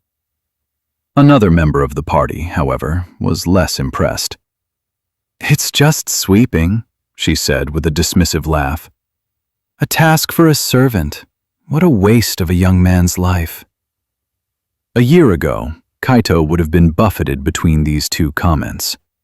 He would have felt a surge of pride at the first and a sting of shame at the second. His mind would have become a courtroom, arguing his own case, defending his life choices. But now, he simply heard the words. They were sounds, vibrations in the air. He observed the slight, fleeting reactions in his own body, a subtle warmth at the praise, a subtle tightening at the criticism. He watched them arise and pass away, like ripples from two small pebbles tossed into the ocean. The depths remained unmoved. He did not stop sweeping. His rhythm did not falter. He was not sweeping to impress the patrons or to prove the value of his life. He was sweeping because the leaves had fallen and it was his task to sweep them. His peace was not in their approval or disapproval. It was in the simple, direct experience of the broom, the leaves, and the cool autumn air. He finished his work and leaned the broom against the wall. As he turned to leave, he made eye contact with Master Kenjiro, who had been standing unnoticed on the veranda of the main hall, watching the entire scene unfold. Kenjiro did not speak. He simply brought his palms together in a silent gasho, a bow of profound respect from one human being to another. In that moment, Kaito understood that this was the true graduation. It was not about achieving a state of permanent bliss, but about finding an unshakable peace that could coexist with all the states of life, the pleasant and the unpleasant, the beautiful and the difficult, the praise and the blame. He had learned that love was not just a feeling to be cultivated, but a space to be inhabited. Metta, karuna, and mudita were the ways he furnished that space, filling it with warmth, strength, and light. But upekkha, equanimity, was the space itself. It was the vast, silent, unshakable room of the heart, a room with walls so wide they encompassed the entire universe. It was a love that did not need anything to be different than it was. It could hold the perfection of a blossoming flower and the pain of a dying man with the same steady, unwavering, and profoundly peaceful embrace. This was the final shore, the ultimate freedom. He was no longer a boat tossed on the waves. He was the ocean. And in the boundless expanse of that ocean, he found not emptiness, but the fullness of a peace that passes all understanding, a rest so deep and complete, it was indistinguishable from awakening itself. Part 5. The Wellspring Within, the Practice of Self-Love. With the passing of autumn, a deep and profound quiet settled over the monastery, a quiet that was mirrored in Kaito's own heart. Having navigated the 4 great rivers of love, metta, karuna, mudita, and upekkha, he moved through his days with a grace that was no longer practiced, but had become the very essence of his being. His journey had been one of expanding his heart to hold the entire world. But within the Sangha, the community of monks, there was another, younger monk for whom the world was not the problem. The problem was the small, confined, and mercilessly judged space of his own self. His name was Toshiro. He was perhaps the most diligent novice the monastery had seen in a generation. He was the first to rise in the morning, his silhouette already seated in the zendo long before the dawn bell shivered through the cold air. He was the last to rest at night, often found mending robes or copying sutras by the light of a single candle, when others were already deep in sleep. His work was meticulous, his posture in meditation was perfect, and his devotion was unquestionable. And he was deeply, profoundly unhappy.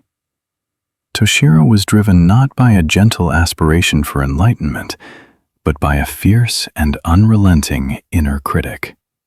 His mind was a courtroom where he was simultaneously the prosecutor, the judge, and the accused, and the verdict was always guilty. Every stray thought in meditation was a failure of discipline. Every slightly misaligned floorboard he swept was a sign of his inherent carelessness. Every moment of weariness was proof of his spiritual weakness. He lived under the tyranny of a relentless inner voice that whispered, "Not good enough. Try harder. You are an imposter in this sacred place." This inner harshness manifested in his body. He was thin and pale, his shoulders perpetually hunched forward as if bracing for a blow. There was a tightness around his eyes and a tension in his jaw that never seemed to leave him, even in sleep. He did not walk, he marched from one task to the next, fueled by a nervous, anxious energy. He believed this was the path of a true practitioner, a path of constant self-correction, of ruthless self-discipline. He was trying to sand away his imperfections, not realizing he was sanding himself down to nothing. Master Kenjiro observed Toshiro with a quiet, compassionate concern. He saw the boy's sincerity, but he also saw the deep suffering that lay beneath it. He saw a child trying to earn the love of a parent who could never be pleased. One morning, Kenjiro approached Toshiro as he was drawing water from the main well for the kitchen. "Toshiro," the master said, his voice gentle, "your diligence is a light in this monastery, but a lamp that burns too brightly will quickly consume its own oil. I have a special task for you today. I would like you to fetch water from the old well, the one at the edge of the bamboo grove." Toshiro bowed, pleased to be given a special task, seeing it as a recognition of his efforts. "Of course, master." He took the heavy wooden buckets and made his way to the far side of the monastery grounds. The old well was seldom used. It was covered in moss, and a tangle of vines crept over its stone lip. He lowered a bucket down into the darkness. He heard a dry, hollow scrape as it hit the bottom. He pulled it up. It was empty, save for a few damp leaves and a bit of dust. He tried again, lowering the bucket into a different part of the well. Again, nothing. The well was dry. Confused and frustrated, feeling he had somehow failed, he returned to Kenjiro. "Master," he said, bowing low, his voice tight with shame. "I am sorry. I could not complete the task. The well is empty." Kenjiro nodded slowly, his eyes full of a deep, knowing kindness. He gestured for Toshiro to sit with him on a nearby bench. "It is not your failure, Toshiro. The well is indeed dry. Now tell me, can you use that well to water the vegetable garden? Can you use it to offer a drink to a thirsty traveler? Can you use it to wash the temple floors?" "No, master," Toshiro replied, confused. "An empty well is of no use to anyone." "Exactly," Kenjiro said, his gaze meeting Toshiro's. "And the wellspring of your own heart, is it not also running dry? You spend all your energy trying to give, to serve, to be perfect. You offer your work, your discipline, your devotion.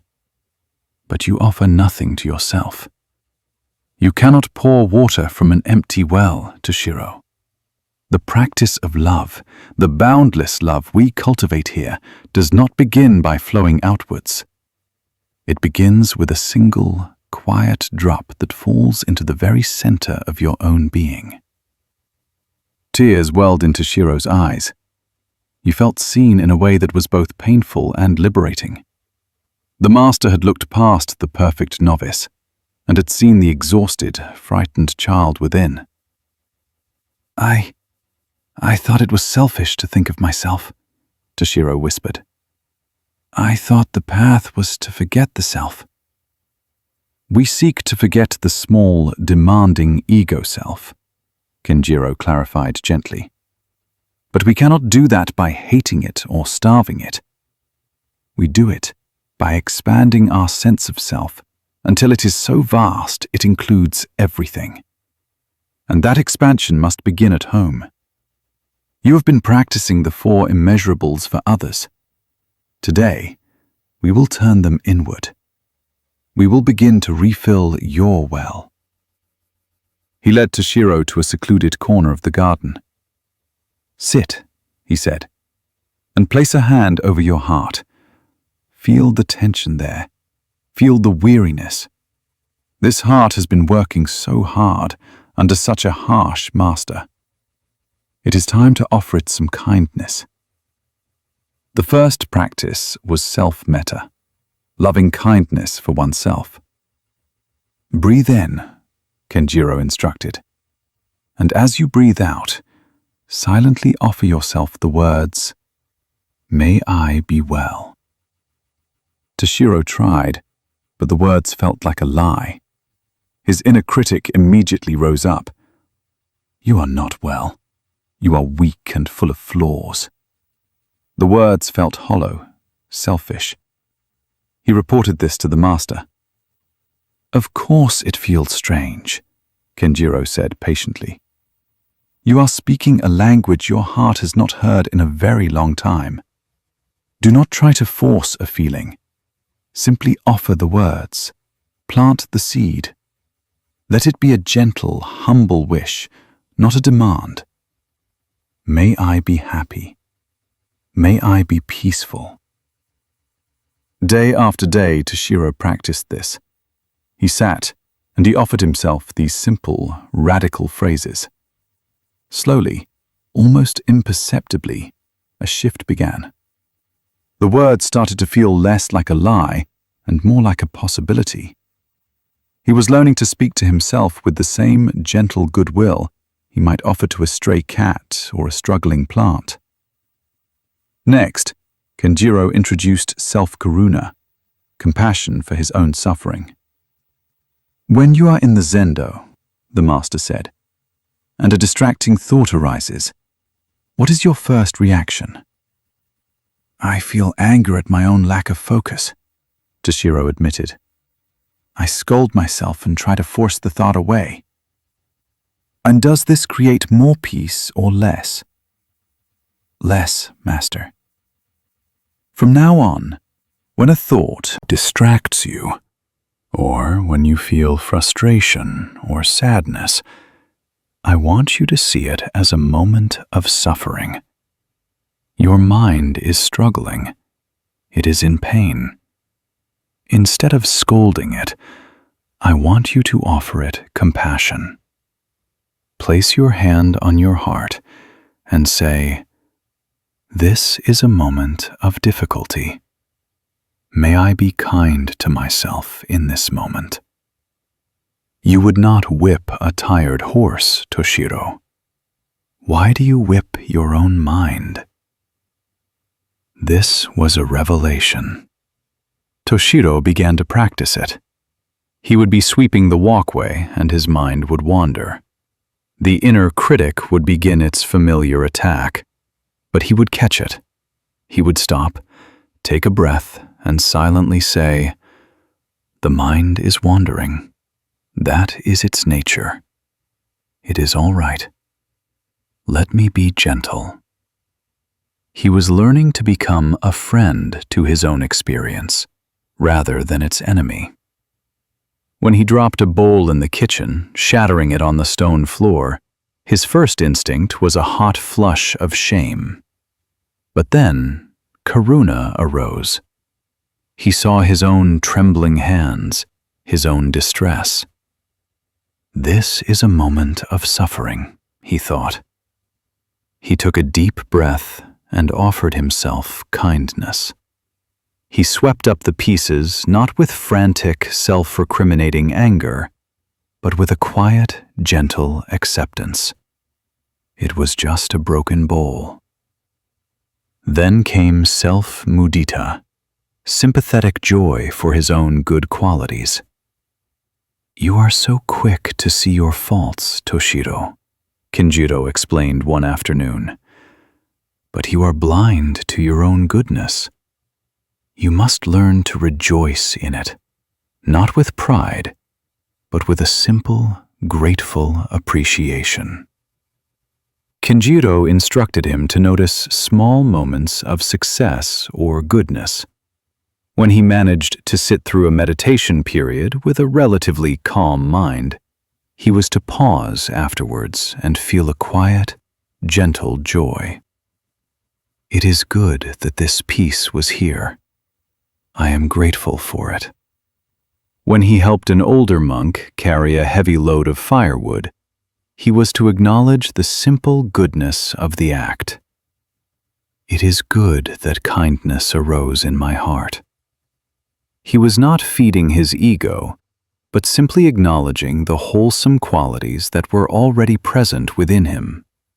He was learning to see that he was not just a collection of flaws to be fixed, but also a being with inherent goodness, worthy of appreciation. Finally, Kenjiro taught him self-upekkha, equanimity toward himself. "You are not one thing, Toshiro," the master said, gesturing to the sky. "You are not the diligent monk or the clumsy monk. You are not the peaceful mind or the distracted mind. You are the sky that holds all of it. You must learn to hold all these different parts of yourself in a spacious, non-judgmental awareness. The part that is strict, the part that is kind, the part that is tired, the part that is strong. They are all welcome. They are all just weather passing through the vast sky of your being. You do not have to fix yourself. You only have to accept yourself." This was the final piece. Toshiro learned to observe his own inner states without getting entangled in them. He could feel anger without becoming an angry person, could feel joy without clinging to it. He could see his own imperfections without condemning himself for them. He was learning to hold himself with the same vast, unconditional acceptance that he was learning to offer the world. The changes were profound. The tension in his shoulders began to soften. The tightness around his eyes eased, and he began to smile more often, a genuine, relaxed smile. His work, which had been driven by a frantic need for approval, now flowed from a place of calm, centered service. He still worked diligently, but there was a lightness to it, a sense of joy. He was no longer a lamp burning itself out, but a steady flame, radiating a quiet, gentle warmth. One evening, Toshiro lay on his sleeping mat, his body relaxed, his mind peaceful. He placed a hand over his heart. The frantic, anxious beat was gone. In its place was a slow, steady rhythm, like the gentle lapping of water against a shore. The inner critic, the harsh judge who had tormented him for so long, was silent. It had not been defeated in battle, but had simply dissolved in the warm, compassionate embrace of his own heart. He felt a sense of wholeness, of being utterly and completely at home in his own skin for the first time in his life. The well was no longer empty. It was full, and the water was cool, clear, and sweet. And from this inner fullness, a deep and restorative peace arose, a peace that was not earned, but simply allowed. He closed his eyes and drifted into a sleep that was not an escape, but a deep, nourishing rest in the sanctuary of his own loving heart. He dreamt of the old well at the edge of the bamboo grove, but in his dream, it was no longer dry. A small, clear spring had begun to bubble up from its very center. The water was not gushing, not a powerful torrent, but a gentle, steady, and inexhaustible flow. It slowly filled the well, the water rising, cool and pure, until it reached the stone lip and began to overflow, trickling out to nourish the moss and the tangled vines, turning the dry ground around the well into a small, vibrant oasis. He awoke with the feeling of that gentle, overflowing spring within his own chest. The practice of self-love had not made him complacent or self-absorbed. On the contrary, it had made him a far more effective and present member of the community. Because he was no longer at war with himself, he had an abundance of energy and attention to offer to others. His actions were no longer tainted by the subtle, desperate need for validation. He could now help another monk simply because help was needed, not because he wanted to be seen as helpful. He could listen to another's troubles without his own insecurities getting in the way. Kaito, who had been Toshiro's silent observer for many months, noticed the change most acutely. He saw how Toshiro's presence had become a calming influence. Before, being around Toshiro could be exhausting. One could feel the young monk's frantic, self-judging energy. Now, to be near him was to feel a sense of ease, of acceptance. One afternoon, Kaito and Toshiro were paired together to mend a section of the monastery's crumbling outer wall. It was slow, heavy work, lifting stones and mixing mortar.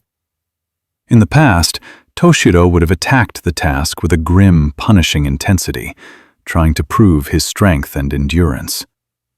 Today, he worked with a steady, mindful rhythm. He would pause when he was tired, take a drink of water, and stretch his back. He treated his own body with a kindness and respect that Kaito had never seen in him before. During a rest break, they sat together in the shade of a pine tree.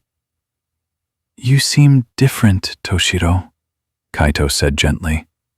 "You seem peaceful." Toshiro looked at his own hands, calloused from the work. A soft smile touched his lips. "I spent so long trying to be a worthy monk," he said, his voice quiet and reflective. "I thought that meant I had to be perfect, to get rid of all the parts of myself that were weak or messy. I was like a gardener who only loved his roses and spent all his time trying to rip out the dandelions and the clover. My garden was a battlefield." He looked up at Kaito, his eyes clear and direct. "Master Kenjiro taught me to be a different kind of gardener. He taught me that the dandelions have their own kind of beauty, that the clover nourishes the soil. He taught me to tend to the whole garden, to love the whole garden. My heart is not a battlefield anymore. It is just a garden." The simplicity and depth of his words moved Kaito. He saw that Toshiro had been on a journey just as profound as his own. While Kaito's path had been to expand his heart to hold the world, Toshiro's had been to find the courage to let his heart hold himself. Both paths led to the same place, a love that was unconditional, spacious, and free. As Toshiro continued his practice, he discovered a new and unexpected fruit, a sense of humor about himself. One day, during a formal tea ceremony, a moment of high ritual and silence, Toshiro's stomach let out a loud, comical gurgle. The old Toshiro would have been mortified, consumed by a hot wave of shame that would have lasted for days. He would have seen it as a catastrophic failure of bodily control, another mark against his permanent record of imperfection. But the new Toshiro simply felt the sensation of the gurgle and heard the sound. He noticed the flush of embarrassment rise in his cheeks, and he met it with a gentle, compassionate acceptance. Ah, embarrassment is here. The body makes noises. It is all right. He caught Kaito's eye across the room, and instead of looking away in shame, a tiny, almost imperceptible smile crinkled the corners of his eyes. It was a smile that said, "Well, that was human, wasn't it?" In that small, shared moment of gentle amusement, his shame dissolved. He was learning not to take himself so seriously, to see the humor in his own very human fallibility.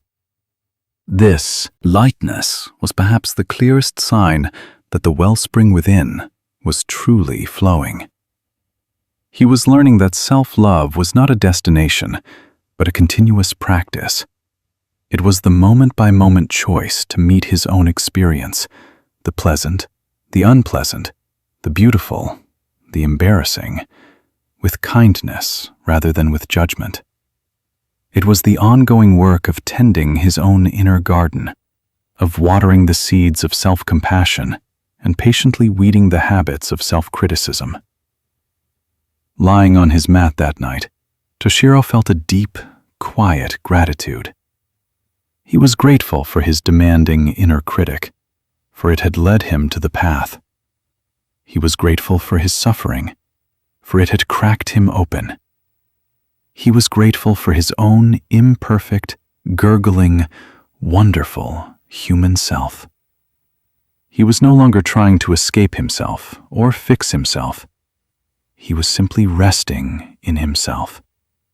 And in that deep, unconditional self-acceptance, he found a peace more profound than any he had ever imagined. It was the peace of coming home. And in the safety and warmth of that home, he fell into a sleep that was not just restful, but deeply healing. The Garden of Relationships, Loving Family and Friends.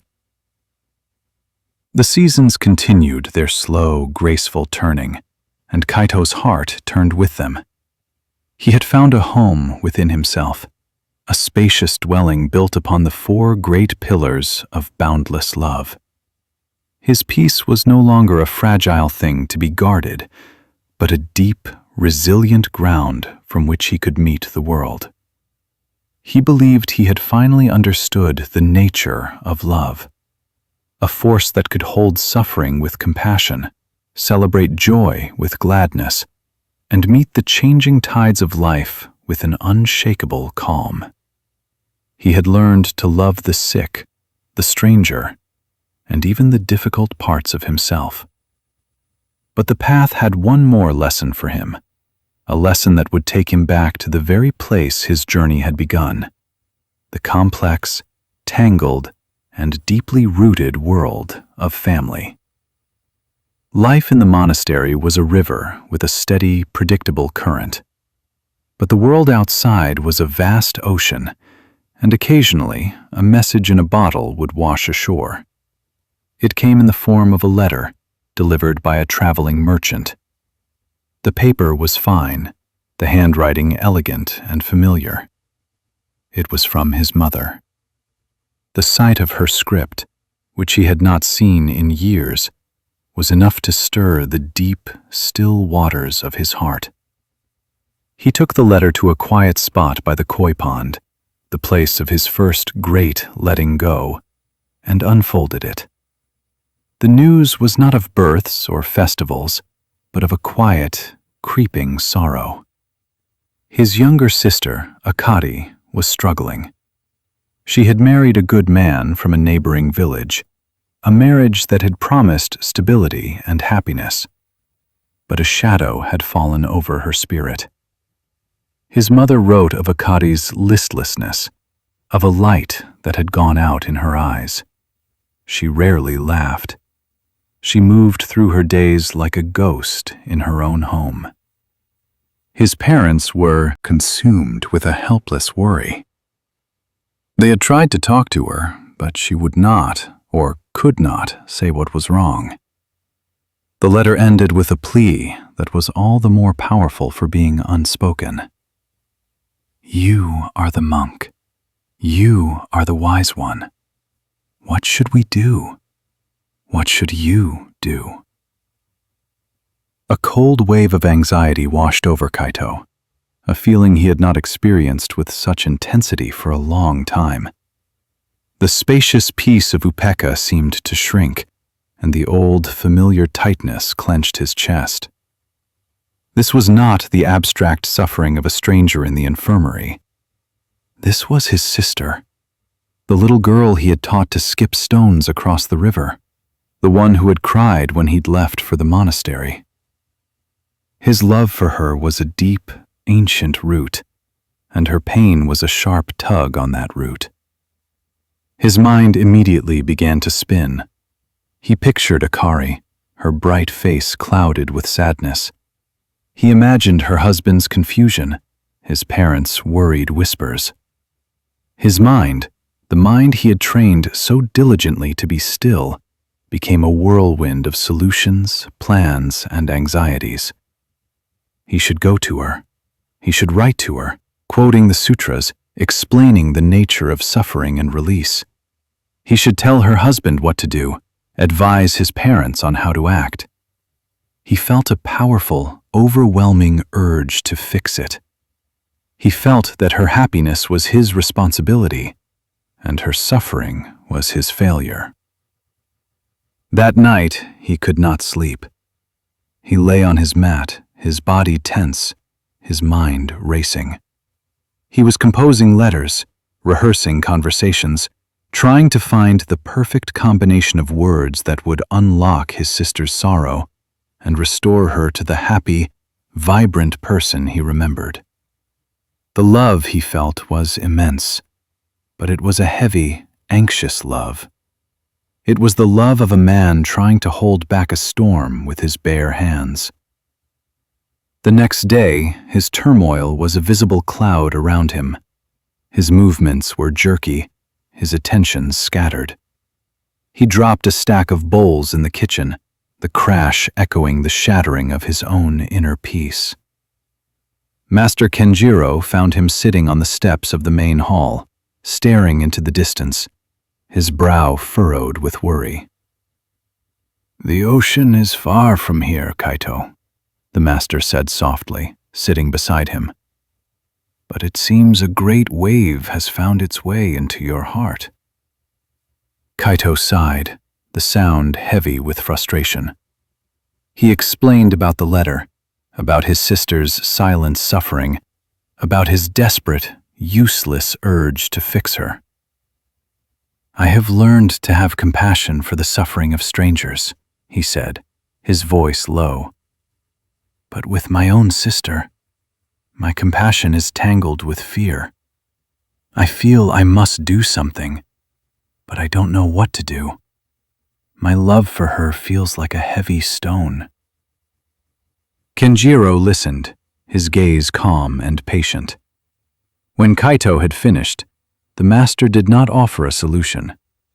Instead, he said, "Come with me. It is time to tend the garden." He led Kaito to the monastery's vegetable patch, a neat, thriving square of earth behind the kitchens.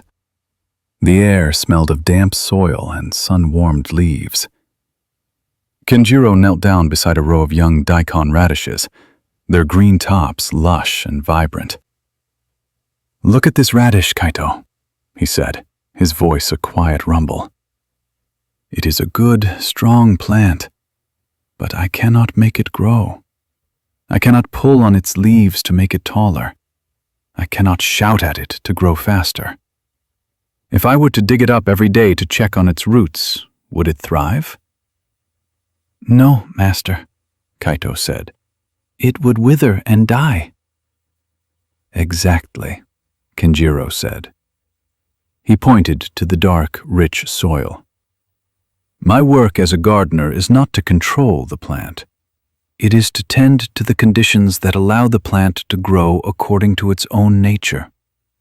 I prepare the soil, making it soft and nourishing.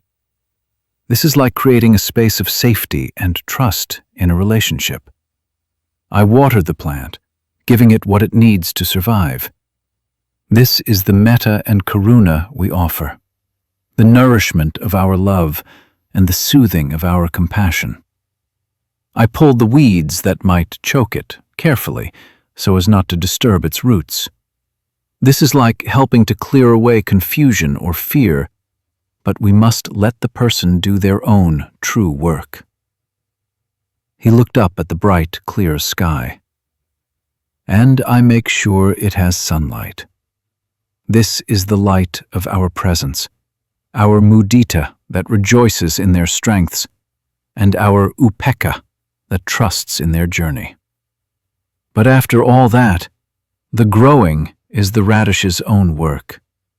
It happens in the dark, in the earth, in a way I cannot see or control. To love a person is to be a good gardener for their heart. But we often make the mistake of thinking we are the plant itself. We try to force the bud to open, and in our anxious haste, we tear the petals. The master's words fell like gentle rain on the dry, anxious ground of Kaito's mind.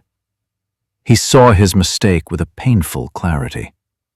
His frantic desire to fix Akari was not about her. It was about his own inability to sit with the discomfort of her pain. It was his own ego wanting the satisfaction of being the rescuer, the wise monk who could solve her problems. He was not trying to be a gardener. He was trying to be a sculptor, to chisel her back into the shape he wanted her to be. He had forgotten to trust her, to trust the mysterious inner process of her own life. He bowed to Kenjiro, a deep gratitude flowing through him. I see, Master. I have been trying to pull on the leaves. That afternoon, Kaito went to the small room where the monks practiced calligraphy. He ground the ink, the circular motion of the stone on the slate calming his mind. He unrolled a fresh sheet of paper. He took a deep breath and let it go. He was not going to write a letter of advice.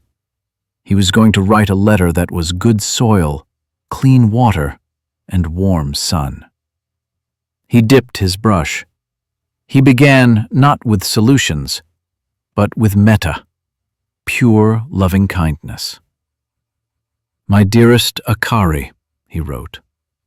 Mother's letter arrived today, and my first thought was of you. I'm holding you in my heart. I am sending you all the warmth and peace from this quiet place. May you be well. May you be safe. Then he offered karuna, compassion.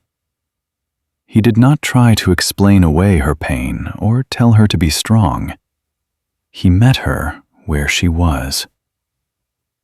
I hear that you are walking through a valley of shadow. My heart walks there with you. I do not know the nature of your sorrow, but I know that it is real. Please do not feel you must carry it alone. I am here to help you carry it, even from this distance. Next, he tended the soil with mudita, sympathetic joy, reminding her of her own inherent goodness. Even in this shadow, do not forget the light that you are.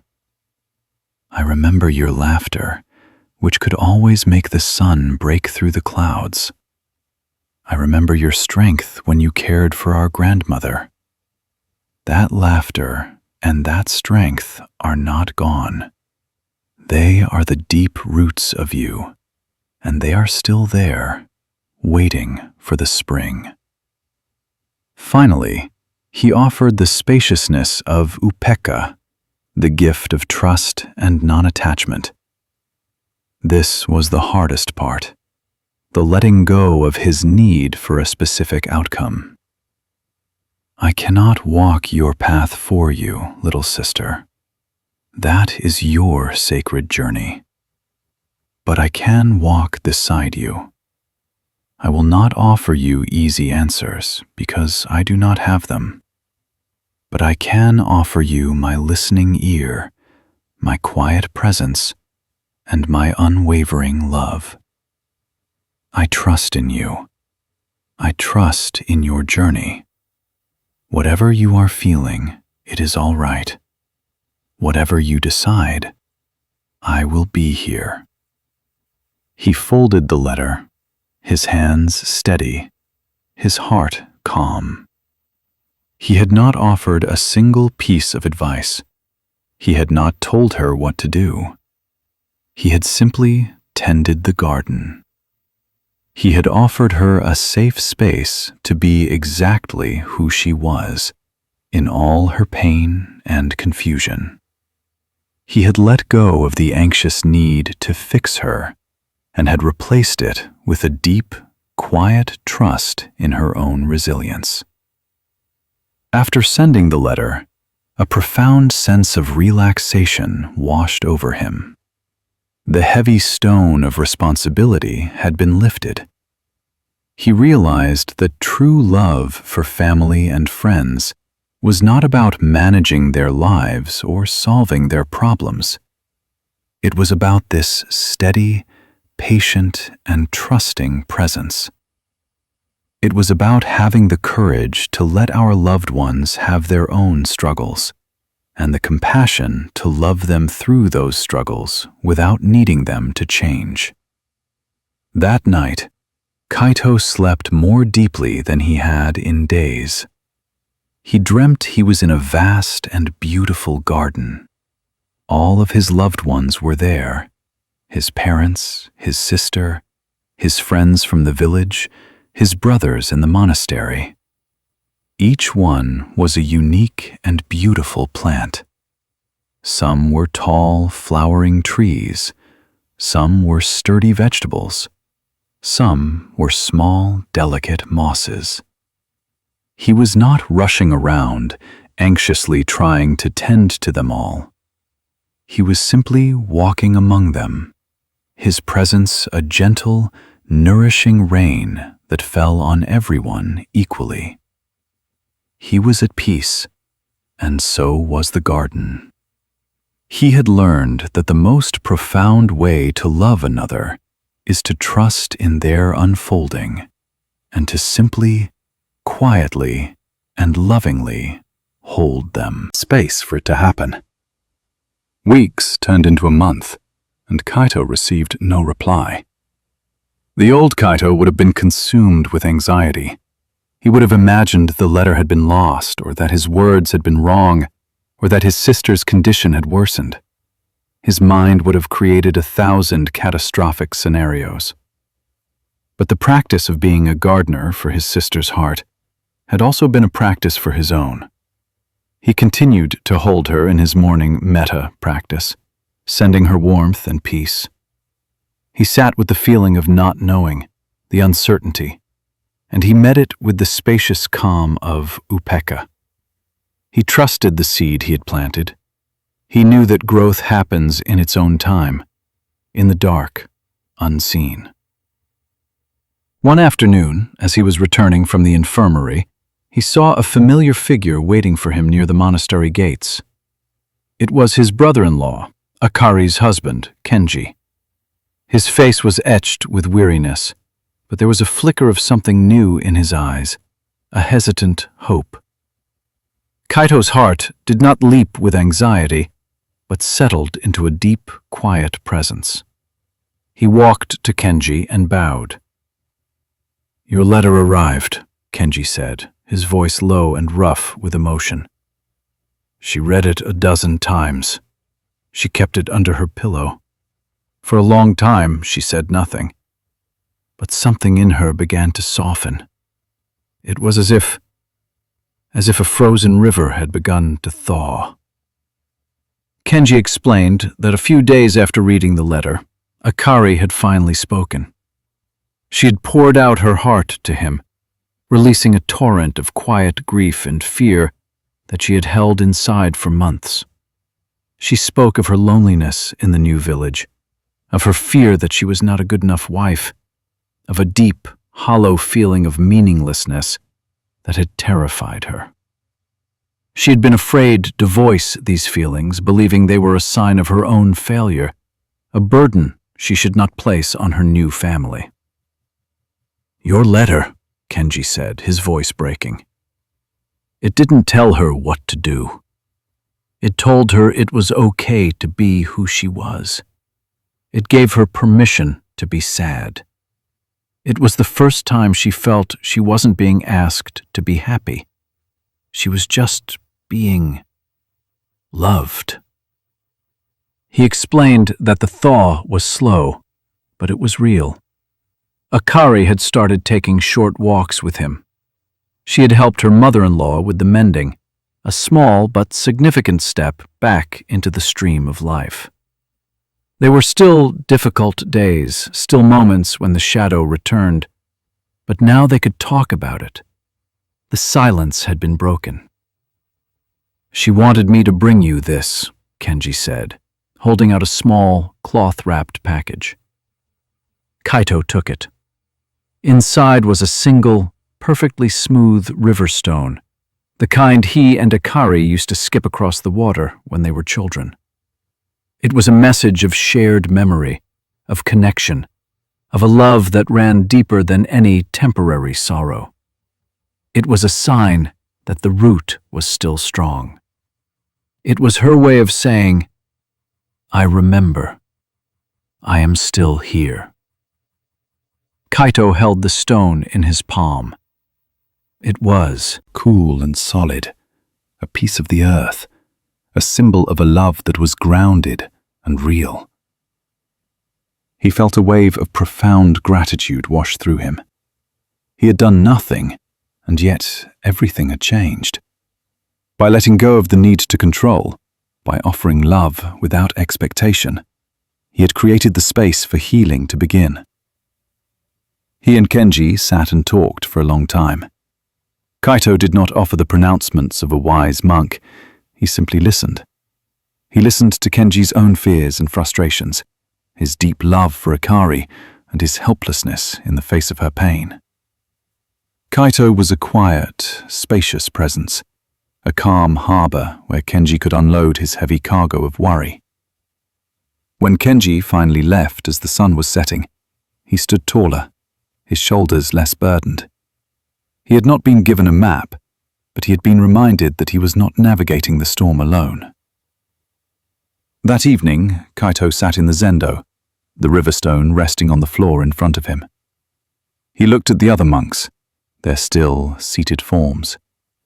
He thought of his parents, of Kenji, of Sister Jiko, of Toshiro. He saw that all relationships were gardens. Each one required a different kind of tending. With Toshiro, the work had been to help him see the goodness in his own soil. With Isamu, it had been to sit patiently through the long winter of his anger until a single shoot of trust could emerge. With his sister, it had been to trust the seed of her own resilience, to offer light and water without digging up the roots. He realized that the four immeasurables were the essential tools of every human gardener. Metta was the nourishing water. Karuna was the gentle hand that pulled the weeds of suffering. Mudita was the warm sun that celebrated every new leaf and blossom. And Upekkha was the deep, patient wisdom of the gardener himself, who knows that he is not in control, that his role is not to force, but to nurture, to trust, and to love the garden in all its seasons, in its vibrant flowering, its quiet dormancy, and its inevitable decay. This love was not a dramatic rescue. It was a quiet, steady, and often invisible practice of tending. It was less about doing and more about being. It was the art of creating a space where others could feel safe enough to do their own growing. He picked up the small stone, its smoothness a comfort in his hand.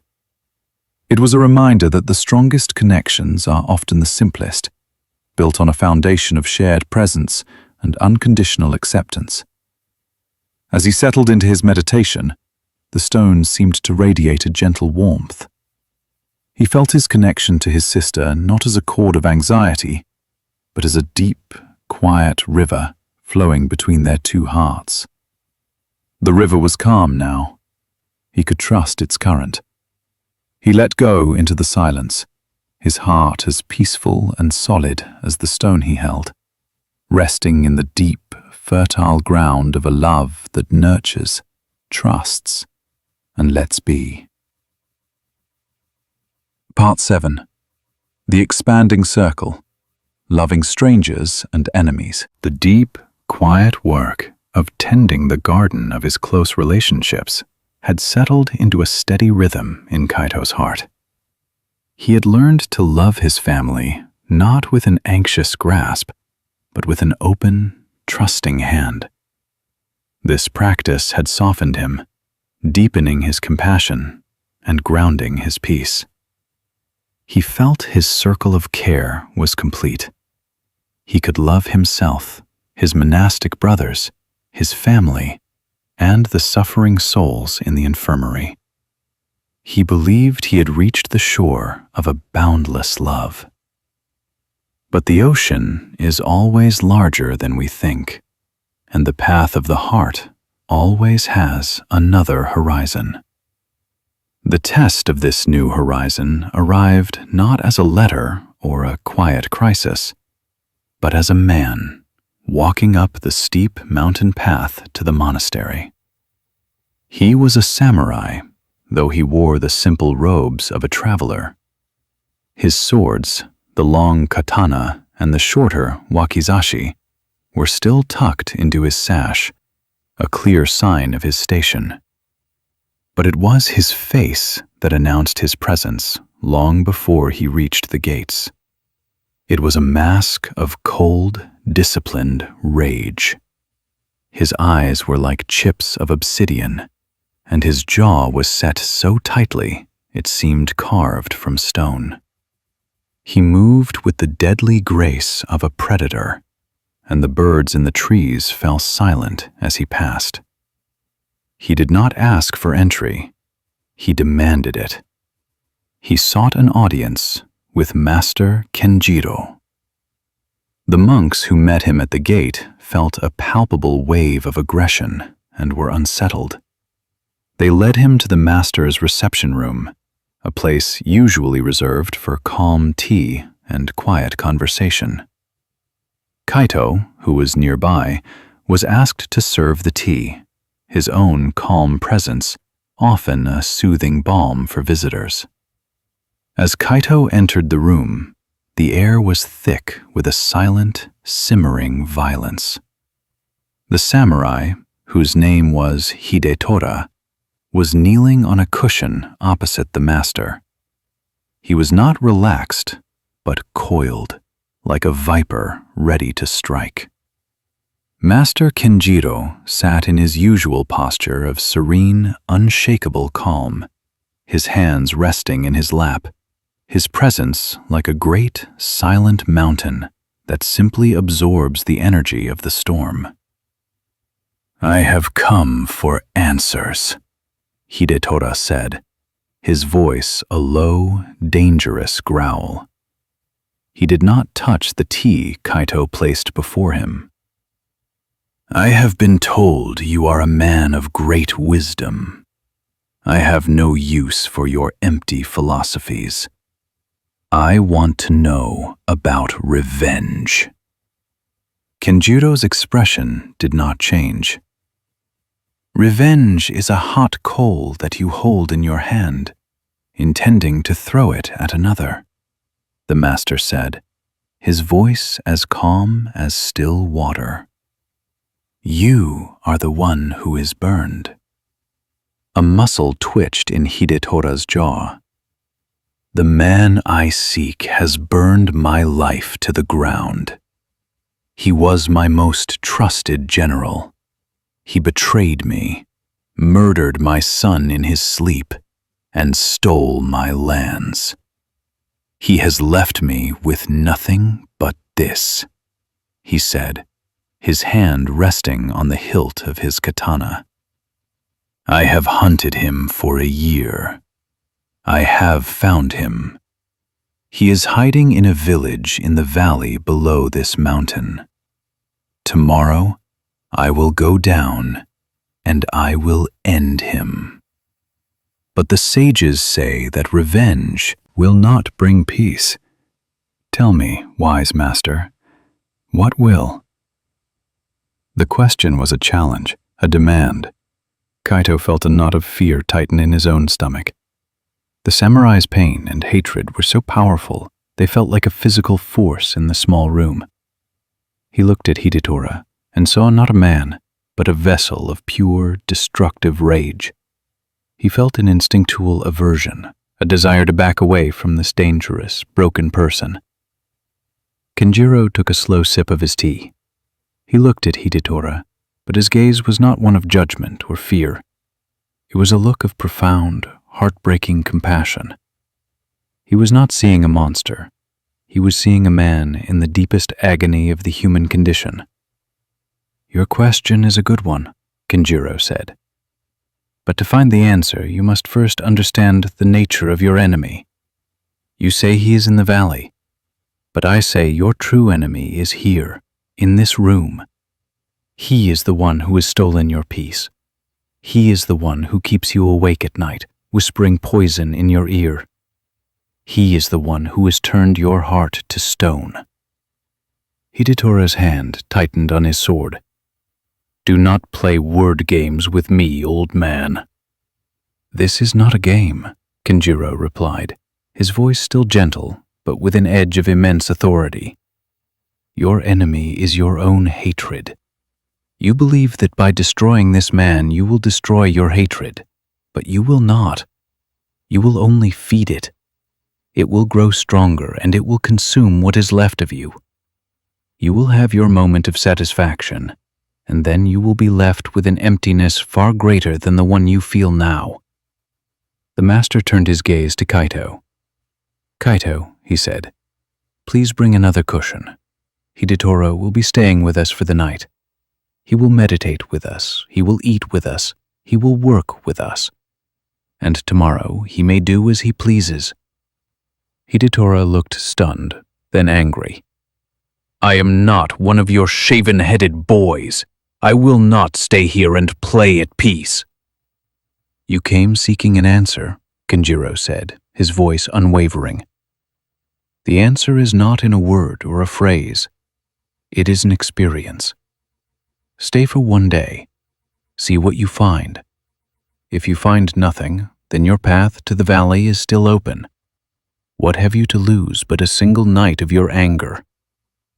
There was a long, tense silence. Kaito held his breath. The samurai's pride was at war with the flicker of desperation that had brought him here. Finally, with a low growl of frustration, Hidetora gave a sharp, almost imperceptible nod. That evening, in the zendo, Hidetora knelt on a cushion at the back of the hall. He did not meditate, he seethed. His back was rigid, his hands clenched into fists on his knees. He was a black hole of rage in a room full of quiet contemplation. Kaito, sitting nearby, could feel the waves of fury radiating from him. His own mind struggled to find stillness. He found himself distracted, anxious, and filled with a deep-seated aversion to the samurai. He wished the man were gone. He saw him as an intruder, a contamination of their sacred space.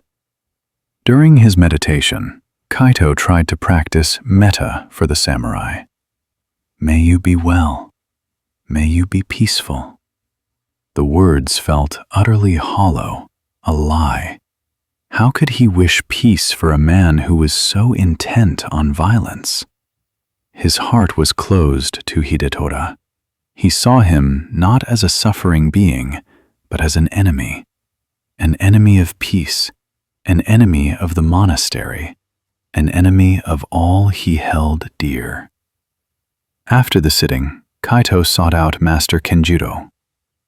"Master, I have failed," he confessed. "My heart is a stone toward this man.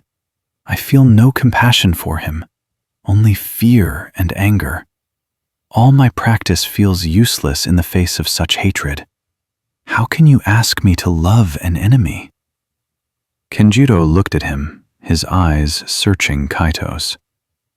"The circle of your love is wide, Kaito, but it still has a boundary. You have drawn a line, and this man is on the other side of it. You see him as enemy.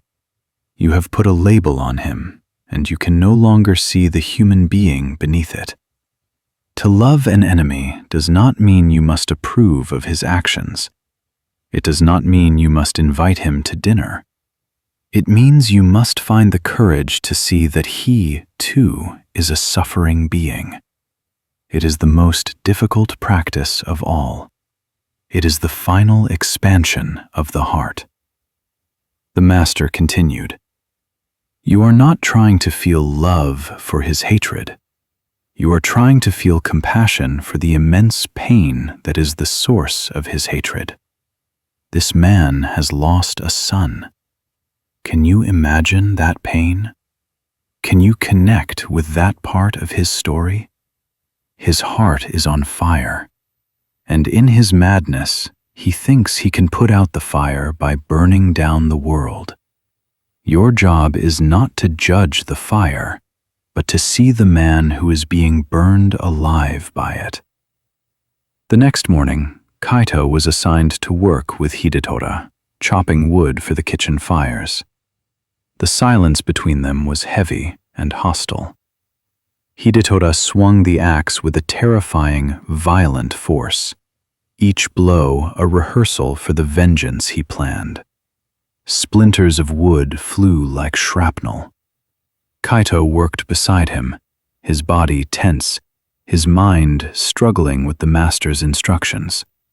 He tried to look at Hidetora, to see past the label of enemy. He looked at the man's hands, calloused and strong, but trembling slightly with a rage that was barely contained. He looked at the lines of grief etched around his eyes, lines that had nothing to do with anger and everything to do with loss. He remembered the master's words. This man has lost a son.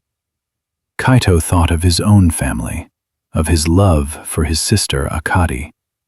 He tried to imagine the pain of losing her.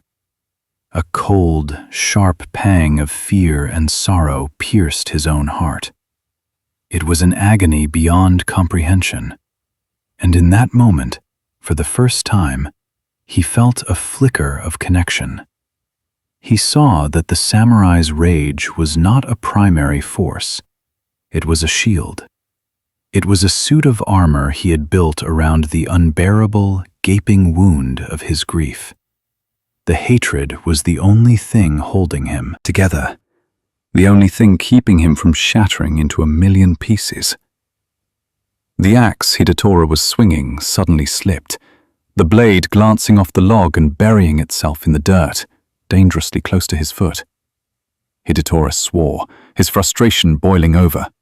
He kicked the log, his face contorted in a mask of pure, helpless fury. He was not just angry at the log, he was angry at the world, at his fate, at his own powerlessness. In that moment, Kaito's heart broke open. The wall of fear and judgment that had separated him from this man crumbled. He no longer saw an enemy. He saw a man drowning in a sea of his own pain, flailing wildly and threatening to pull everyone down with him. Kaito's aversion dissolved, and in its place, a powerful, unwavering wave of karuna, of deep compassion, arose. He stepped forward and gently took the axe from Hidetora's trembling hand. He did not offer words of wisdom or comfort. He simply looked the samurai in the eyes. And for the first time, Hidetora saw no fear, no judgment, no pity. He saw only a deep, quiet, and unconditional acceptance. Kaito's presence was a silent message. I see your pain. You are not alone in it. Hidetora stared at him, his chest heaving. The hard mask of his rage began to crack. A single, ragged sob escaped his lips, a sound of such profound anguish it seemed to tear its way out of his very soul. And then the dam broke. The great samurai, the fearsome warrior, sank to his knees and wept.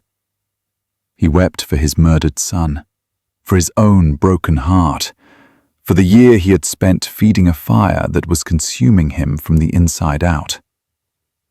Kaito knelt beside him, not touching him, but simply being present. His compassion a silent, supportive space for the man's grief to finally pour out. He was the sky, holding the storm. Later that day, Hidetora sought out Master Kenjiro one last time. He was a different man. The cold fire in his eyes had been extinguished, replaced by a vast, sorrowful emptiness. But it was a clean emptiness, a space where something new might one day grow. He placed his swords on the floor before the master. I will not be going down to the valley, he said, his voice quiet and hoarse. You were right. The man I need to kill is the man I was yesterday. But I do not have the strength to kill him, only to let him go. Kenjiro nodded slowly. That is the only strength that matters. As Hidetora left the monastery, walking back down the mountain path, Kaito watched him go. He was no longer a symbol of hatred, but a testament to the profound, mysterious, and shared landscape of human suffering. Kaito felt his own heart, and it was vast, open, and at peace. The final boundary had dissolved. He had learned that to love an enemy was not to condone their actions, but to see their humanity, even when it is buried beneath layers of rage and pain. It was to understand that every act of violence is a cry of suffering, and that the only true antidote to hatred, a compassion that is brave enough to refuse to draw a line, a love that dares to make its circle boundless. And in that boundless circle, he found a relaxation so profound, a peace so complete, that it felt like the quiet, steady heartbeat of the universe itself. Lying on his mat that night, Kaito reflected on the day's events. The silence of the monastery felt different, imbued with a new depth. It was not just the absence of sound, but the presence of a vast, accepting peace that could hold even the memory of Hidetora's violent rage without being disturbed. He realized that his previous conceptions of love, while profound, had been incomplete. He had thought of love as a force to be directed towards worthy objects, the sick, the sad, the good-hearted. He had seen it as a light to be shone into deserving darkness. But Hidetora was not a worthy object. He was a dangerous man, intent on murder. And yet, the love that had ultimately reached him was the most powerful of all. This love, he now understood, was not an emotion. It was a fundamental recognition of shared being. It was the ability to look at another person, no matter how distorted their actions, and see the same basic human core that existed within himself. The same desire to be happy, the same fear of suffering, the same vulnerability to pain and loss. To love an enemy was to see the world through their eyes, not to excuse their vision, but to understand the pain that created it. Hidetora's world had been shattered by grief, and in his agony, he had picked up the shards and tried to build a weapon. Kaito's compassion had not been for the weapon, but for the one who was bleeding from holding it. This practice was not passive. It was not a weak acceptance of wrongdoing. On the contrary, it was an act of immense strength and courage. It would have been far easier to condemn Hidetora, to cast him out, to reinforce the boundary between us, the peaceful monks, and him, the violent samurai. That was the path of fear, the path of a small, protected heart. The path of the boundless heart was to walk directly into the heart of the conflict, armed not with a sword or a judgment, but with an unwavering, compassionate presence. It was the refusal to meet hatred with more hatred.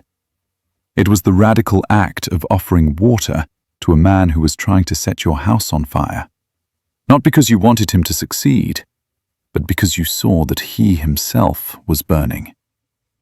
He thought of the man in the valley, the one Hidatora had been hunting. This man, the betrayer, was also a suffering being. His actions, born of greed or ambition or fear, had created a vortex of pain that had engulfed Hidatora and was likely consuming himself as well. The circle of suffering was vast.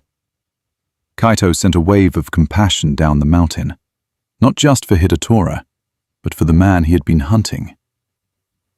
May you be free from the causes of your suffering. May you find peace. It was not a wish for him to escape justice, but a wish for him to be free from the inner poison that had led him to cause such harm. It was a recognition that all beings are trapped in the same web of cause and effect, and that the only way to break the cycle of violence is to introduce a new cause, a radical, unconditional, and fearless compassion. This was the ultimate relaxation, the final letting go. It was the release of the burden of judgment. To judge another is to carry their story, their actions, their perceived flaws as a weight in your own mind. To meet them with compassion is to set that weight down. It is to see the situation clearly, but without the added, exhausting burden of condemnation. Kaito felt a lightness in his own being, a sense of freedom he had never known. The world was full of Hidetoras, full of betrayers, full of suffering. But his heart was no longer a fortress to be defended against them. It was an open field, a vast sky, a boundless ocean. It could hold all of it. He understood now that the purpose of the monastery, the purpose of the entire path, was not to create a small, perfect sanctuary of peace isolated from the world. It was to cultivate hearts that were so spacious, so resilient, so unconditionally loving, that they could walk out of the monastery gates and into the heart of the world's suffering without losing their center. The monastery was not a destination. It was a training ground. And the final exam was to meet your enemy and see not a monster, but a brother in a different kind of pain. He fell asleep feeling a profound sense of kinship with all of existence. The line between stranger and friend, between family and enemy, had become porous, almost invisible. There were only beings, each one doing their best to navigate the difficult, beautiful, and often painful journey of life. And each one, without exception, was worthy of a boundless and compassionate love. This was the peace that could not be shattered, the love that could not be broken. It was the unshakable heart of the awakened warrior. Part 8. The Web of Life, Loving All Beings. The encounter with the samurai Hidetora had left a profound mark on Kaito. It was as if the final wall of his heart had dissolved, leaving him standing in a vast, open field under an endless sky. He had touched a love that was truly unconditional, a compassion that did not falter in the face of hatred or fear. He moved through his days at the monastery with a new sense of completeness. The circle of his love, which had begun with the small, anxious point of his own heart, had expanded to encompass himself, his friends, his family, strangers, and even his enemies. He He felt he had finally arrived at the destination. The journey was complete.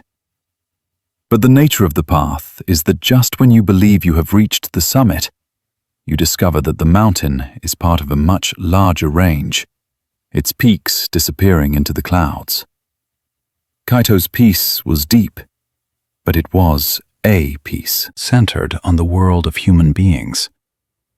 He saw the natural world as a beautiful and tranquil setting for the drama of human suffering and awakening. The ancient pines were symbols of endurance. The flowing river was a metaphor for impermanence. The silent stones were teachers of stillness. He loved them for what they offered him, for the lessons they taught, for the beauty they provided. He had not yet learned to love them for themselves. He still saw a world of subjects, people, and a world of objects, things. The final, most subtle boundary remained, the boundary between the human and the non-human, between himself and the living world that sustained him. Master Kenjiro, observing the deep calm that now surrounded Kaito, knew that he was ready for the final lesson, the one that could not be taught with words or stories, but only through direct experience. One morning, after the first frost had silvered the temple roofs, the master called Kaito to his room. "Kaito," he said, "the old hermitage on the high peak of Mount Akari has fallen into disrepair. It has been many years since anyone has lived there. The roof leaks, and the forest is reclaiming the path. I would like you to go there, stay for 1 moon cycle. Your task is simple. Make it a place where a person can sit, sheltered from the wind and the rain. Take only what you can carry, a bag of rice, a flint, a sleeping mat, and your bowl." A quiet thrill went through Kaito. To live alone on the mountain was a challenge sought by many monks as a way to deepen their practice. He felt ready. He imagined long, silent days of meditation, his mind as clear and vast as the mountain sky. He saw it as a chance to perfect his inner peace, to polish it to a flawless sheen, far from the distractions of the world. He bowed, his heart full of a quiet, confident anticipation. The journey itself was a meditation. He walked for a full day, climbing higher and higher, leaving the familiar world of the monastery behind. The air grew thinner, cleaner. The sounds of human life faded, replaced by the whisper of the wind through the high cedars and the cry of a lone hawk circling in the vast blue emptiness. He felt a sense of profound solitude, but not loneliness. He was Kaito, the monk, on a sacred quest. He found the hermitage just as the master had described. It was a tiny wooden hut, nestled against a great wall of rock, seeming to grow from the mountain itself. The roof was sagging, covered in a thick blanket of moss. The paper screens were torn, and the wooden veranda was warped and gray. It was less a building and more a ruin, a testament to the quiet, relentless power of nature to reclaim what is hers. For the first few days, Kaito worked with the focused diligence he had learned in the monastery. He saw the task as a battle against decay. He gathered fallen branches to patch the roof. He mixed clay and straw to mend the walls. He cleared the encroaching vines from the path. He was imposing order on the chaos of the wild. At night, he would sit in the small, dark space and he would meditate. But his meditation felt strangely thin, brittle. He was trying to find a place of inner silence by shutting out the world around him. He tried to ignore the constant, sighing voice of the wind, the scratching of some small creature under the floorboards, the chirping of insects that seemed to fill the entire universe. These sounds were distractions, imperfections in his desired state of perfect stillness. A week passed. A strange sense of unease began to creep into him. His profound peace felt distant. He felt a subtle but persistent sense of separation. It was him against the mountain. Him, the conscious, mindful being, and it, the vast, unthinking, and sometimes hostile wilderness. He was an island of awareness in a sea of raw, untamed nature. And he was beginning to feel very, very small, and very, very alone. One afternoon, a storm rolled in. The sky turned a bruised purple-gray, and a fierce wind tore through the trees. Rain came down in solid, blinding sheets. Kaito huddled inside his small, patched hut. The wind howled through the cracks in the walls, and the roof, despite his repairs, leaked in a dozen places. He felt a primal fear, a sense of being utterly at the mercy of a force that was immense, impersonal, and utterly indifferent to his existence. His carefully constructed peace shattered. He was just a small, cold, frightened animal, hiding in a flimsy shelter. The storm passed as quickly as it had come, leaving a world washed clean and glittering in the returning sun. Kaito stepped outside, his heart still trembling. He felt defeated. His practice had failed him. He had been no different from a mouse hiding from a hawk. He sat on the damp veranda, his mind empty of everything but his own sense of failure. As he sat there, his gaze fell upon a spider web spun in the corner of the eaves. It was a miracle of engineering, a perfect spiral of silk, now heavy with glistening jewels of rainwater. In the center sat the spider, patient and still. As Kaito watched, a gust of wind shook the web, tearing a large hole in its delicate structure. Kaito expected the spider to scurry away, to abandon its ruined home. But it did not. With a slow, deliberate patience, the spider began to move. It went to the edge of the tear, and with a skill born of instinct, it began to reweave the broken threads, mending the delicate architecture of its world. Kaito watched, mesmerized. He was not just watching a spider. He was receiving a profound teaching. He saw that the spider was not separate from its web. The web was an extension of the spider's own being, spun from its own body. The spider did not see the wind as an enemy. It was simply a condition of its world. When the web was torn, the spider did not despair. It simply began the work of mending. It was a part of the world, not in opposition to it.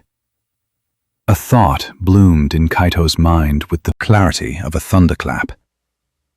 He had been trying to build a shelter for his mind, a perfect, impenetrable fortress of peace. But he was not separate from the world any more than the spider was separate from its web. His breath was the wind. The water he drank was the rain. The body he inhabited was made of the same earth and minerals as the mountain he sat upon. His consciousness was not an island. It was a single, shimmering dewdrop on the vast, interconnected web of all existence, a web in which every single thread was connected to every other thread. He looked up from the spider and saw the world with new eyes. The great cedar tree in front of the hut was not just an object. It was a living being, a silent, breathing elder that had stood on this spot for centuries. Its roots were a conversation with the deep earth. Its leaves were a prayer to the sun. The moss on its bark was an entire universe of tiny, teeming life. He walked to the small stream where he got his water. He knelt and looked into the clear, cold flow. He saw his own reflection, but he also saw the sky, the trees, and the stones on the stream bed. He was not separate from the water. He was a temporary vessel for it, just as the stream was. He dipped his hands in and drank, and he felt he was drinking the life of the mountain itself. The melted snow from the high peaks, the rain from the storm. His work on the hermitage changed. He was no longer a conqueror, imposing his will. He was a collaborator. He used a fallen log to brace the roof, seeing it not as dead wood, but as the mountain offering a gift. He patched the torn screens with paper, but he left a small hole in the corner, an entrance for the wind and the insects, a recognition that this was their home as well as his. His meditation changed most of all. He no longer tried to shut the world out. He let it all in. He sat on the veranda, and his meditation became a symphony of listening. The chirp of the cricket was not a distraction. It was the mantra of the earth. The sigh of the wind in the pines was not a disturbance. It was the breath of the mountain. The sound of his own heart beating was the same deep, ancient rhythm as the pulse of the seasons. The boundary between inside and outside dissolved.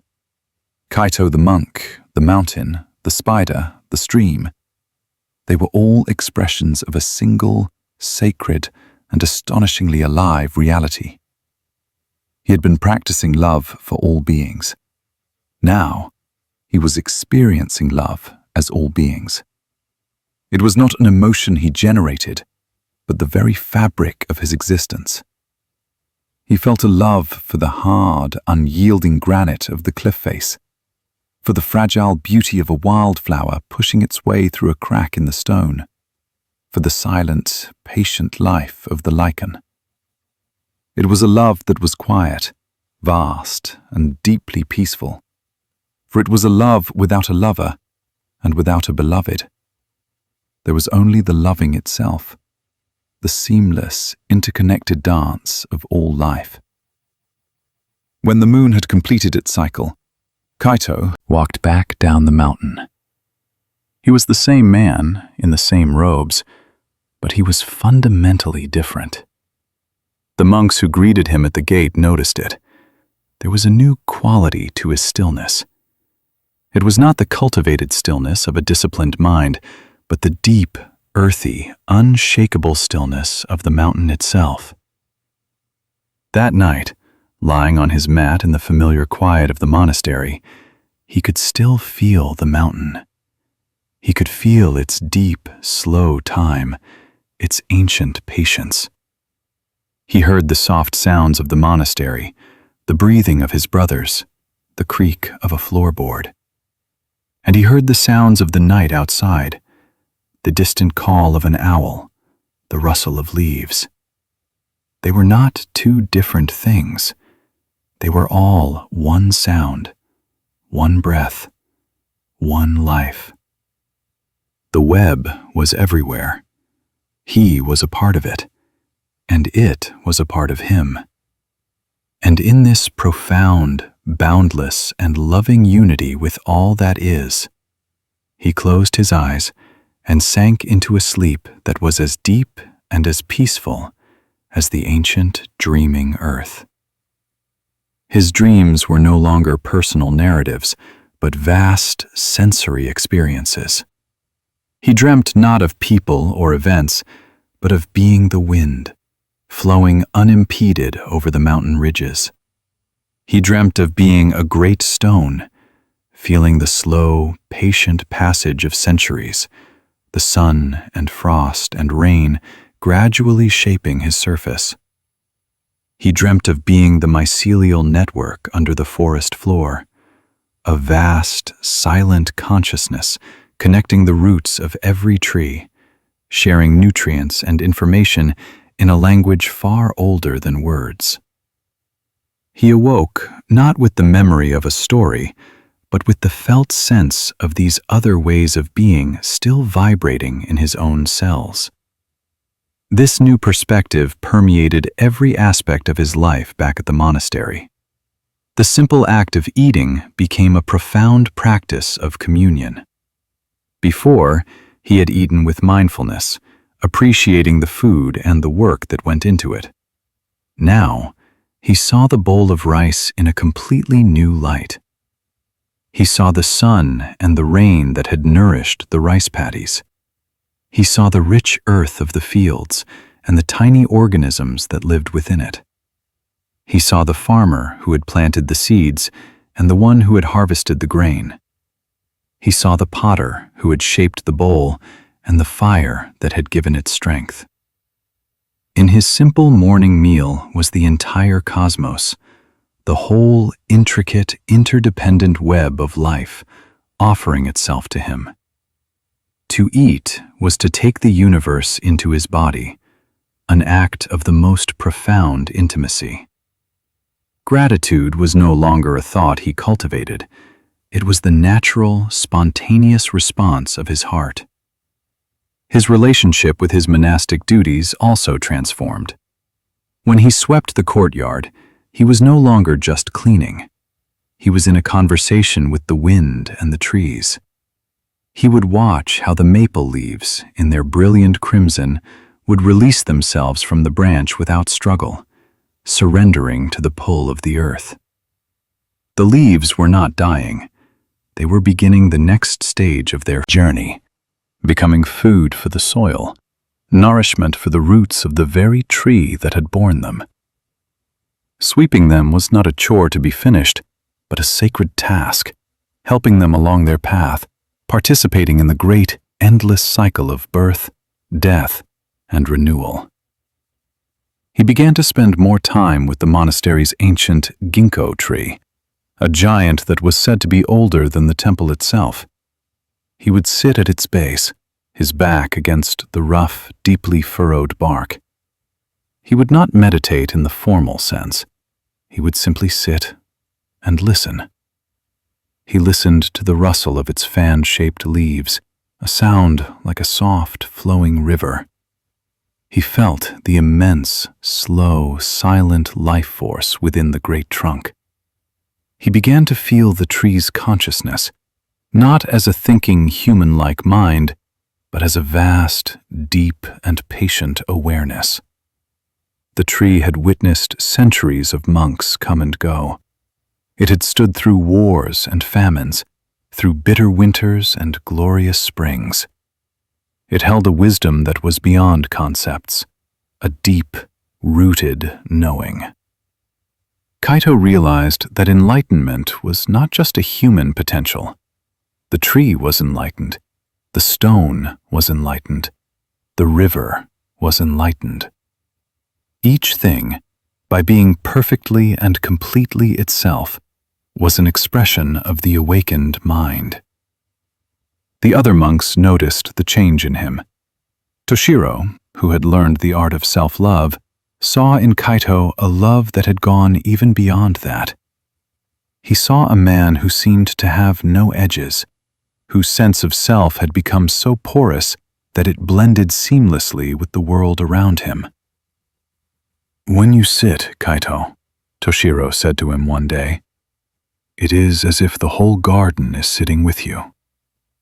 Kaito smiled, a smile that seemed to rise from a place of deep, quiet joy. "That is because the garden and I are not two different things," he replied. This final expansion of his heart brought with it a new kind of relaxation, one that was beyond anything he had experienced before. His previous states of peace had been dependent on a certain inner posture, a certain way of holding his mind. But this new peace was effortless. It was the peace of a river that has finally reached the ocean. There is no longer any need to strive, to flow in a particular direction. The river has become the ocean. It is home. He realized that all the anxieties of his life had sprung from this illusion of separation. His attachment to Hana had come from the belief that his happiness was separate from him, located in her. His fear of suffering in the infirmary had come from the belief that he was separate from the sick, that their fate was not his. His envy of Ren had come from the belief that Ren's success was separate from his own. His fear of Hidetora had come from the belief that the samurai's hatred was a separate, alien force. And his subtle unease on the mountain had come from the belief that he, the human, was separate from the vast, living world. Now, all these walls had fallen. There was no separation. There was only the web. To harm another was to harm himself. To rejoice in another's joy was to rejoice in his own. To love the mountain was to love the deepest part of his own being. This was the ultimate truth of interconnectedness, the profound teaching of Indra's net, where every jewel in the cosmic web reflects every other jewel. Lying on his mat, Kaito felt himself as a single, shimmering node in that infinite, luminous net. He could feel the breath of the sleeping monk next to him, the slow, deep life of the ginkgo tree outside, the silent flight of an owl hunting in the moonlit fields, the turning of the distant stars. It was all one body, one mind, one life, one boundless, intricate, and sacred dance. There was nothing to fear, nothing to protect, nothing to gain. There was only this. And in the heart of this profound realization, he let go completely, dissolving into a sleep that was not just his own, but the deep, restorative sleep of the world itself. Part 9. The Dance of Impermanence, Loving in a Changing World. Kaito's heart had become a vast, open landscape, mirroring the mountains and forests that had been his final teachers. He had discovered a love that was not confined to the human realm, but extended to the entire, interconnected web of existence. His peace was as deep and as steady as the ancient stones. He had arrived at a place of profound stillness, a love that seemed eternal, unshakable. He believed he had finally understood the ultimate nature of reality. But the universe has one final, fundamental lesson, one that is woven into the very fabric of existence. Everything that rises must also fall. Everything that is born must also die. Everything, without exception, is impermanent. He had understood this teaching, anicca, as an intellectual concept. He had seen it in the changing of the seasons, in the life and death of the patients in the infirmary, in the fleeting nature of his own thoughts and emotions. But he had not yet been asked to live it at the very core of his being, to embrace it not as a philosophical truth, but as a lived, breathing, and heartbreaking reality. The news arrived on a crisp, late autumn day. Master Kenjiro, who had seemed as timeless and enduring as the monastery itself, had fallen ill. It was not a sudden sickness, but a slow, gentle fading, a quiet withdrawal of his life force, as natural as the falling of the last maple leaf from its branch. The master, who had been the unshakable mountain for so many, was now as fragile as a winter twig. A profound and unsettling silence fell over the monastery. The monks moved through their days with a heavy quietness, their usual calm replaced by a subtle, anxious grief. Kenjiro was more than their teacher. He was the heart of their community, the central pillar that supported the entire structure of their lives. The thought of the monastery without him was unimaginable, like a sky without a sun. Kaito was asked to be one of the master's primary caregivers, along with Sister Jiko, who came from her infirmary. Her own great age seemed to fall away as she focused on her beloved old friend. Kaito entered the master's small, sparse room, and his heart clenched. Kenjiro was lying on his mat, his breath a shallow, fluttering whisper. His face, usually a landscape of gentle, knowing wrinkles, was pale and sunken. His eyes, which had held the wisdom of 1,000 lifetimes, were now often cloudy and distant. Kaito's first instinct was a powerful, visceral resistance. No, not him. Not yet. All his profound peace, his boundless love, his oceanic stillness, it all seemed to recede, leaving him standing on a shore of raw, painful grief. He loved his master with a depth that transcended words, and the thought of losing him was a physical pain, a cold hand gripping his heart.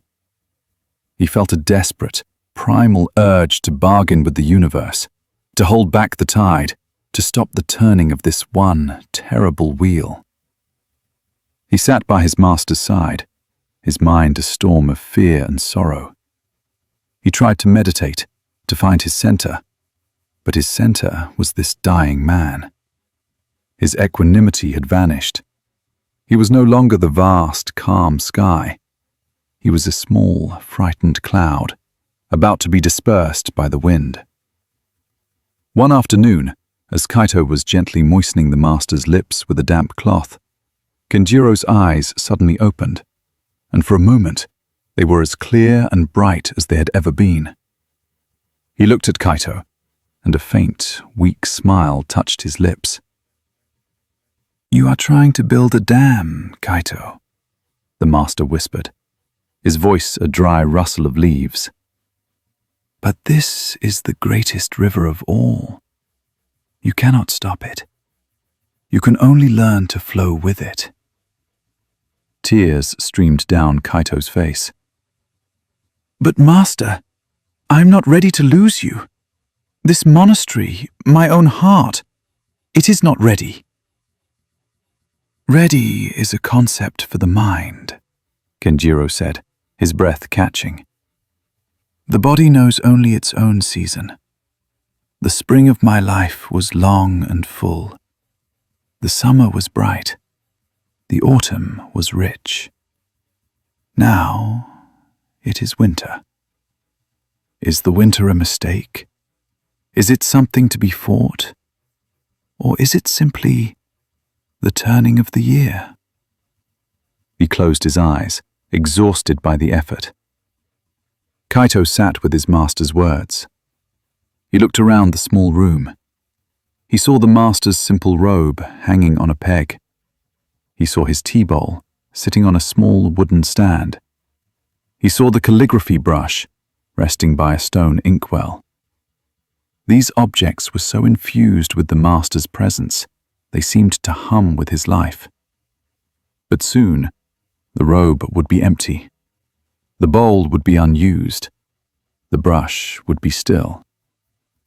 The thought was unbearable. He was clinging. With all his might, he was clinging to the form of his master, to the sound of his voice, to the presence he had come to rely on as the very ground beneath his feet. His love, which had become so vast and unconditional, was now contracting, becoming a tight, painful knot of attachment. "Sister." Jiko, who had been sitting quietly in the corner, came and placed a hand on his shoulder. Her touch was light, but it carried the weight of her own long life of love and loss. "He is not just in this body, Kaito," she said softly. "Look for him in the way you breathe. Look for him in the stillness of the zendo. Look for him in the kindness you show to others. He has spent his life pouring his water into your cup. When the pitcher is broken, will the water vanish?" Her words were a gentle key, unlocking the prison of his grief. He looked at his dying master, and he tried to see past the failing body, the shallow breath. He remembered the first time he had met Kenjiro, a lost and heartbroken boy. He remembered the master's teaching by the koi pond, his story of the two potters, his silent, supportive presence as Hidetora wept. The master's true essence was not this fragile form on the mat. It was the wisdom, the compassion, the unshakable peace he had transmitted. That could not die. It was already living in Kaito, in Toshiro, in every monk whose life he had touched. He began a new practice, the most difficult of his life. It was the practice of loving and letting go in the very same breath. He would sit by Kenjiro's side, and he would allow the full force of his love for this man to fill his heart. He would not suppress it or deny it. And at the same time, he would consciously, gently, release his attachment to the master's continued presence. He breathed in love. He breathed out, letting go. It was a dance, a delicate, heartbreaking balance. He learned to be fully present with what was happening, without resisting it or wishing it were different. He tended to his master's needs with a loving, gentle care. He washed his face, fed him small sips of broth, and simply sat with him in the profound silence that was now their main form of communication. He was not trying to hold on to him, nor was he trying to push him away. He was simply walking with him, with love, to the very edge of the great mystery. In this practice, he discovered a new kind of love. It was a love that was profoundly engaged with the present moment, precisely because the present moment was all there was. Because he knew his time with his master was finite, every moment became infinitely precious. The touch of his hand, the sound of his breath, the briefest flicker of recognition in his eyes, these were not small things. They were the whole universe. His love was no longer a grasping for a future that would not come, but a deep, grateful, and heartbreakingly beautiful appreciation for the now. One evening, the master was lucid again. He asked Kaito to help him sit up and to open the paper screen so he could see the moon. It was a perfect, full silver disk hanging in a sky of deep indigo. They sat in silence for a long time, watching the moon. "It is beautiful, isn't it?" Kenjiro whispered. "Yes, master. Perfect." "And tomorrow," master said, "it will be a little less full, and the night after a little less. Is the waning moon a tragedy, Kaito? Or is its changing face part of its beauty?" "It is part of its beauty," Kaito said, his voice thick with tears. "So it is with us," Kenjiro said. He leaned his head back against the wall, his gaze still on the moon. "Do not cling to the full moon, my son. Learn to love the moon in all its phases. This is the final gate of love. To love what is mortal, what is changing, what you will inevitably lose. To love it not in spite of its impermanence, but because of it. This is the love that is free from fear. This is the love that is truly awake." Those were the last words of teaching he ever spoke. A few days later, in the quiet, pre-dawn hour, as the great temple bell was being struck for the morning meditation, Master Kenjiro's breath, which had become as soft as a moth's wing, simply ceased. He was gone. A great, silent wave of grief washed through the monastery. But it was not a grief of despair. It was a clean, deep, and profound sorrow, a testament to the great love they all felt. Kaito, his heart aching with a pain that was both sharp and spacious, performed his duties with a calm grace. He helped wash the master's body and dress him in his final robes. He saw the body, so still and empty, and he felt a profound love for it, for the vessel that had carried his teacher for so long. And he felt the Master's presence everywhere, in the slant of the morning light, in the faces of his grieving brothers, in the deep, resonant silence the Master had left behind. He had learned the final lesson.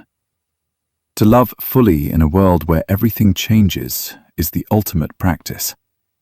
It is to hold with an open hand, to cherish without clinging, to dance with the beautiful, heartbreaking, and ever-changing music of life. He knew his grief for his Master would be with him for a long time, a tender ache in his heart. But it was not a wound. It was a signpost, pointing to the depth of his love. And he could hold that sorrow, that love, and a deep, abiding peace all at the same time. The sky of his heart was vast enough now. It could hold the full moon, the waning moon, and even the dark of the new moon, and know that it was all part of the same sacred, luminous, and eternal dance. The days following the Master's passing were filled with a quiet, solemn beauty. The rituals of the funeral were performed not as grim duties, but as final acts of love.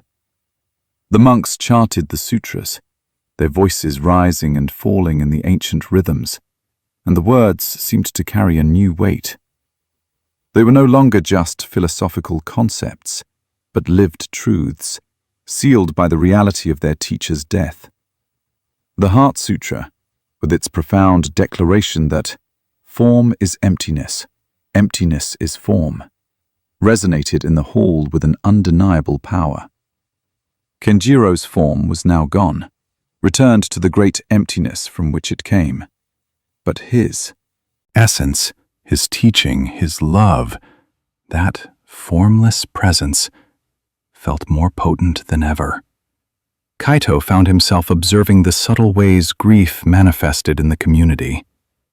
Some of the younger monks were lost and adrift, their sorrow sharp and anxious. They had relied on the Master as an external anchor, and now they felt tossed on a sea of uncertainty. The older monks, who had known Kenjiro for decades, carried their grief with a deep, quiet dignity. Their sorrow was a vast, silent river, its current strong, but its surface calm. Kaito saw that each person's grief was a reflection of their own practice, their own relationship with impermanence. He did not try to fix or soothe the grief of others. He remembered his lesson with his sister, the lesson of being a gardener. He simply offered his calm, steady presence. He sat with the younger monks, not offering platitudes, but simply sharing their silence, letting them know they were not alone in their confusion. He worked alongside the older monks, their shared, unspoken sorrow a bond that needed no words. He was practicing what Kenjiro had taught him, to be with what is, without resistance. One afternoon, he was in the Master's empty room, carefully packing away his few belongings. He picked up the Master's tea bowl.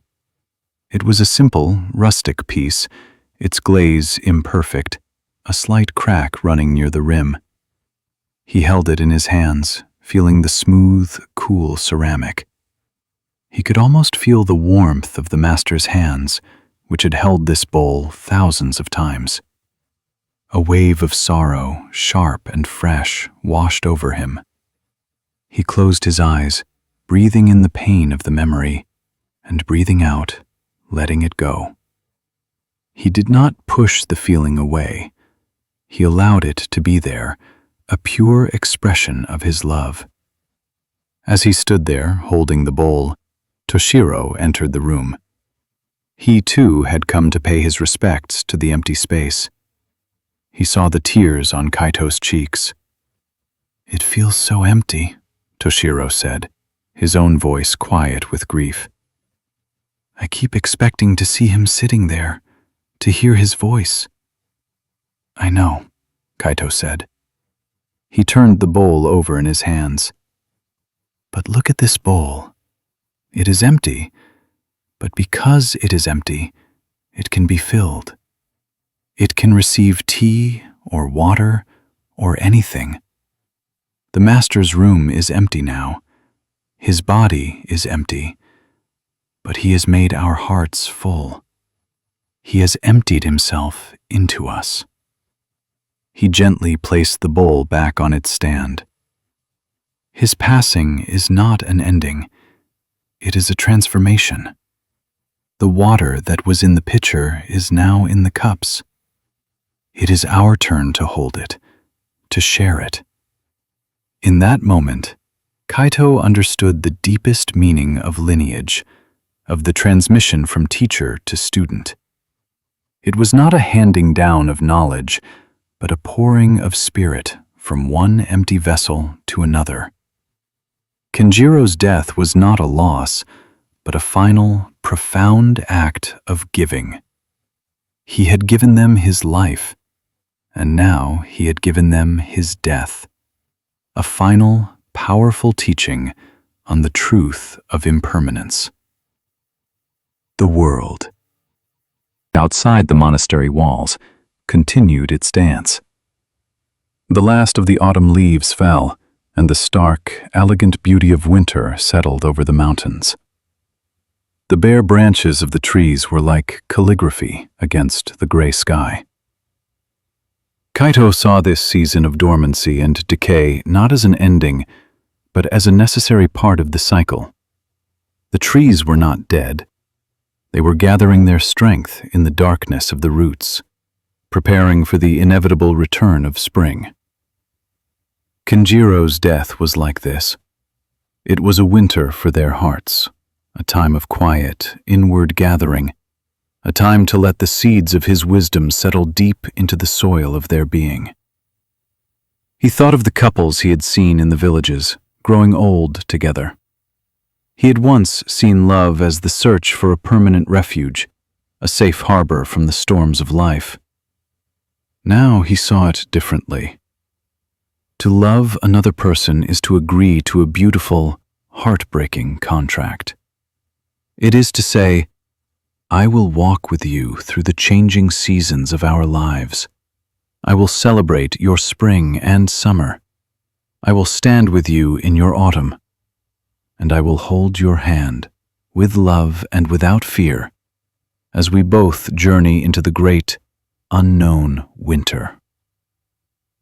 This was the bravest love of all. It was not a love that sought to conquer death or deny change. It was a love that embraced the fleeting, precious, and unrepeatable beauty of a mortal life. It was the love that allowed one to weep at a funeral in the morning and laugh with a friend in the afternoon, seeing no contradiction. It was the love that could hold both the joy of a new blossom and the sorrow of a fallen leaf in the same open, compassionate heart. As the first snow began to fall, dusting the monastery in a blanket of pure, silent white, Kaito stood in the courtyard, looking up at the sky. He felt the cold flakes melt on his warm skin. Each flake was a perfect, intricate crystal, and each one was unique. And each one, in the very moment of its perfection, was already disappearing, becoming one with the earth. He felt a profound sense of peace settle over him, a peace that was not static, but alive, dynamic, and deeply engaged with the flow of life. He was no longer afraid of the river. He was the river. His heart, which had been broken open by grief, was now larger, more spacious, more capable of holding the totality of the human experience. He had learned to love in a world where everything he loved would one day be gone. And in that final, paradoxical lesson, he had found the only love that could never be lost. A love that was as vast, as changing, and as eternally present as the dance of life itself. Part 10. The Final Shore. Love as the Path to Awakening. Winter deepened its hold on the high mountains. The world was reduced to its essential forms: the dark, solid shapes of the pines, the stark white expanse of the snow, the pale, luminous gray of the sky. The monastery of the silent stream was wrapped in a profound quiet, a silence that was not empty, but full, like a held breath. In this season of stillness, the seeds of Master Kenjiro's final teaching on impermanence began to sprout in the fertile ground of Kaito's heart. The passing of his master had not been an ending, but a final, powerful initiation. It had stripped away the last, most subtle layer of his seeking. He was no longer looking for a permanent state of peace, a final, unassailable refuge. He had discovered that the only true refuge was the ability to be fully present with the ever-changing, ever-flowing nature of life itself. His heart had become a mirror, capable of reflecting the snow, the sun, the blossoming flower, and the falling leaf with the same clear, non-judgmental, and loving awareness. One morning, the senior monks of the monastery council called Kaito to the main hall. He entered and knelt before them, his mind calm and open, with no expectation. The eldest of the monks, a man named Ryokan, whose face was a testament to a long life of deep practice, looked at Kaito. There was a new light in Ryokan's eyes, a recognition. "Kaito," Ryokan said, his voice the slow, deep sound of a temple bell. "The stream of the Dharma must continue to flow. A pitcher has been broken, but the water must not be spilled upon the ground. We have watched your journey. We have seen your heart break, and we have seen it heal into a shape that is larger and more spacious than it was before. We have seen you learn to love with a heart that is kind, compassionate, joyful, and balanced. We have seen you expand that love to embrace the stranger, the enemy, the stone, and the tree. And we have seen you hold the great sorrow of our master's passing with a love that does not cling. The stream has chosen its new course.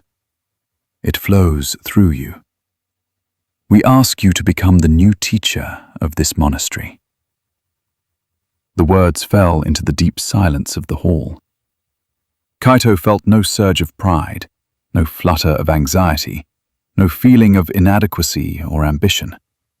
He simply heard the words and recognized the truth in them. It was not a promotion. It was not a reward. It was simply the next season of his life, the natural unfolding of his path. It was the river arriving at a new bend. He placed his palms together and bowed his head to the floor in a gesture of simple, profound acceptance. His first act as the new teacher was not to give a grand Dharma talk or to change the monastery's schedule. It was to walk, alone, through the snow-covered grounds, retracing the steps of his own journey. He went first to the koi pond, where a thin sheet of ice now covered the surface. He remembered the tormented young boy he had been, his heart shattered by the memory of a girl's smile. He felt a deep, gentle compassion for that boy, not as a lesser version of himself, but as a beloved part of his own story. He saw that his attachment to Hannah had not been a mistake, but the very grit in the oyster that had begun the formation of the pearl. It was the first painful, necessary lesson in the nature of a clinging love.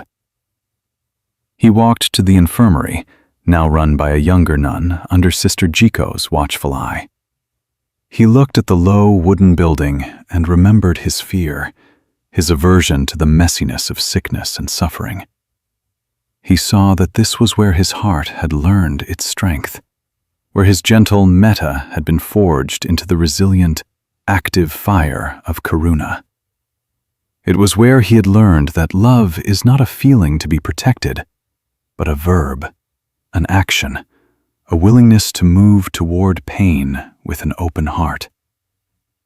He passed the zendo and thought of the monk Ren, the still mountain who had been the catalyst for his lesson in mudita.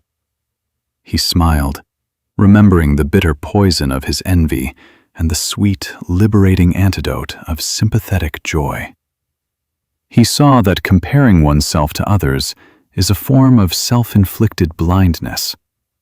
It is only by celebrating the light in others that we can truly see and appreciate the unique, unrepeatable light that shines within ourselves.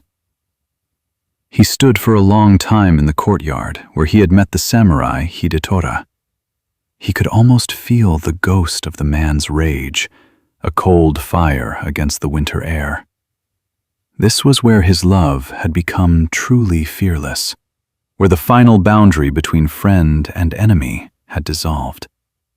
He had learned that the most wounded beings are often the most dangerous, and that the only force powerful enough to meet their violence is a compassion that is even more fierce, a love that refuses to believe that any heart is beyond redemption.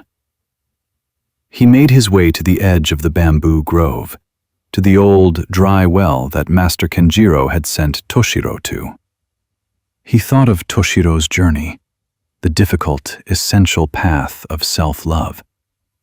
He saw so clearly now that all the other forms of love, for family, for strangers, for nature, are unstable, built on a foundation of sand if they are not grounded in a basic, unconditional kindness toward oneself.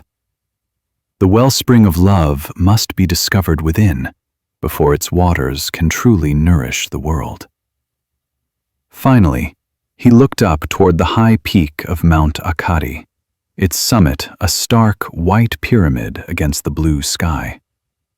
He remembered his time in the hermitage, the storm, the spider, the profound, world-altering realization of his connection to the entire web of life. This was where his love had lost its object, where the lover and the beloved had merged into a single, seamless dance. It was where he had stopped loving the world and had realized he was the world, loving itself.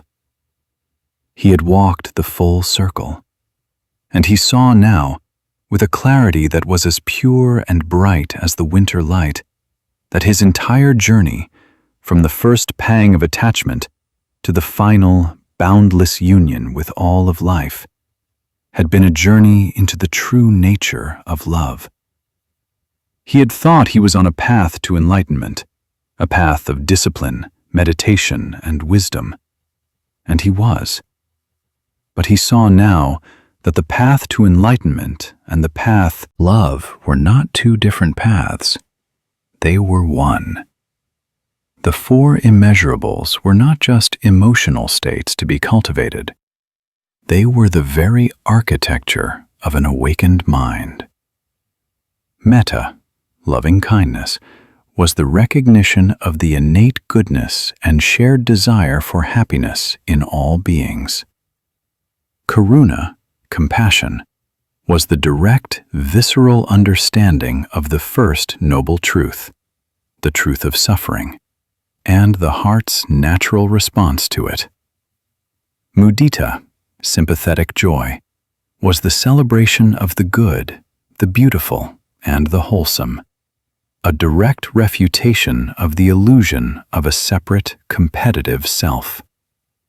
And upekkha, equanimity, was the deep, embodied wisdom of impermanence and interconnectedness, the unshakable peace that comes from seeing things exactly as they are. To love fully, in this profound, multifaceted way, was not a preparation for enlightenment. It was enlightenment. It was the complete and total liberation of the heart from the prison of the small self. It was the final, joyful surrender to the boundless, loving nature of reality itself. That evening, The monks gathered in the zendo for the evening meditation. Kaito took his place on the teacher's cushion, the seat where Master Kenjiro had sat for so many years. He looked out at the faces before him, young and old, eager and weary, each one a unique expression of the path. He did not see students to be instructed. He saw a garden to be tended. He saw a collection of hearts, each one with the potential for boundless love.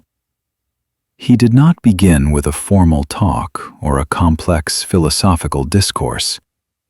He simply looked at them, his gaze filled with the warmth of metta, the strength of karuna, the brightness of mudita, and the vast, spacious calm of upekkha.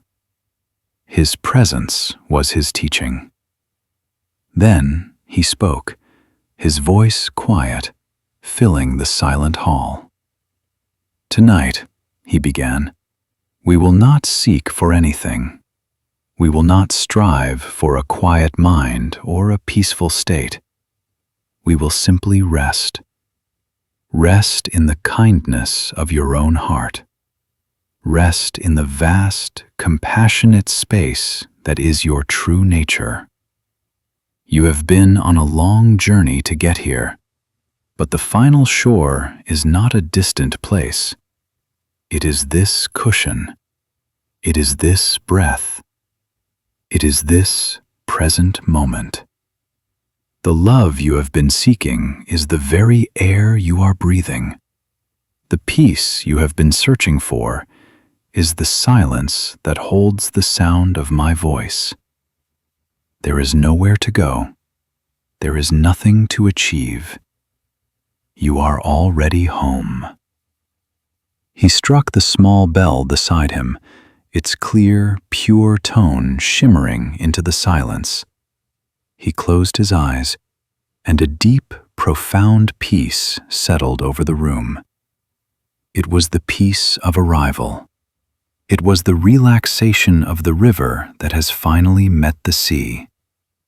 It was the quiet, luminous, and all-embracing love that is the beginning and the end of the path.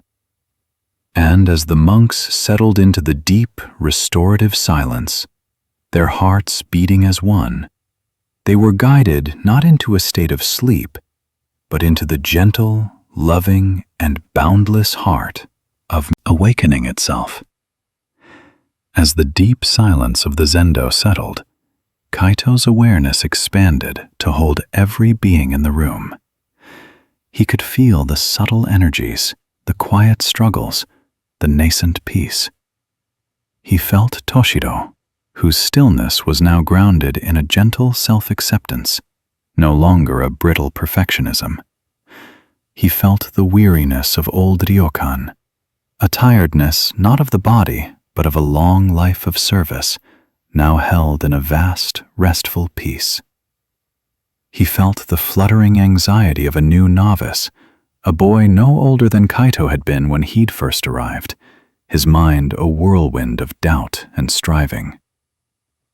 Kaito did not see these states as problems to be solved or goals to be achieved. He saw them all as perfect expressions of the path, different points on the same great circle. He let his own mind rest in the simple, physical sensations of the moment, the pressure of the cushion beneath him, the scent of old wood and cool winter air, the soft rustle of a robe as a monk shifted his weight. He was not trying to transcend the world. He was sinking into it, becoming one with its most subtle textures. He realized that for years, his practice had been a kind of climbing, an ascent towards a higher, purer state. But the final step was not a step up, but a step down. It was a descent into the ordinary, the simple, the here and now. Awakening was not to be found in a celestial realm or a transcendent state of consciousness. It was here, in the dust motes dancing in a sliver of moonlight, in the feeling of his own breath moving in and out of his body, in the shared, silent presence of his fellow human beings. His teaching over the following months and years was a reflection of this profound simplicity. He rarely gave formal lectures on complex doctrines. Instead, he taught through presence, through simple questions, and through the ordinary activities of daily life. He taught that the kitchen was a zendo, the garden was a zendo, the infirmary was a zendo. Every single moment, if met with an open and loving awareness, was an opportunity for awakening. And a young monk came to him, tormented by distracting thoughts during meditation. Kaito did not offer a complex technique for suppression. He simply asked, "When a guest arrives at your door, do you beat him with a stick? Or do you invite him in for tea, listen to his story, and then wish him well as he continues on his journey? Your thoughts are your guests. Treat them with kindness." When another monk confessed his deep-seated anger toward his father, Kaito did not advise him to simply let it go. He walked with the monk to the forest and pointed to a great, gnarled pine tree that had been struck by lightning years ago. A deep, black scar ran down its trunk, and one of its largest branches was dead and bare. "Look at this tree," Kaito said. "It has been deeply wounded. The scar is a part of its story. It does not pretend the lightning did not happen, but the tree did not die. It continued to grow, reaching for the sun, sending its roots deeper into the earth. It holds its wound, but it is not defined by it. Your anger is your scar. Do not fight it. Do not be ashamed of it. Hold it with a great, compassionate attention, and continue to grow." He taught that love was not a soft, sentimental emotion, but a clear, courageous, and practical way of being in the world. He encouraged the monks to engage with the local villagers, not as wise teachers bestowing charity, but as friends and neighbors. They helped with the harvest, mended roofs after a storm, and simply sat and listened to the stories of the old people. He taught them that compassion was not real until it had dirt under its fingernails. Under his guidance, the monastery of the Silent Stream became less of a remote sanctuary and more of a warm, beating heart in the center of the surrounding community. The villagers began to see the monks not as mysterious ascetics, but as kind, helpful, and deeply peaceful men. They learned the Dharma not through sermons, but by observing the way a monk would gently return a fallen baby bird to its nest, or the patient, non-judgmental way they would listen to a story of hardship. Kaito's own life was a testament to his teaching. He was the master, but he still took his turn chopping wood and cleaning the toilets. He spent time every day in the infirmary, not just to tend to the sick, but to be reminded of the precious, fragile nature of life.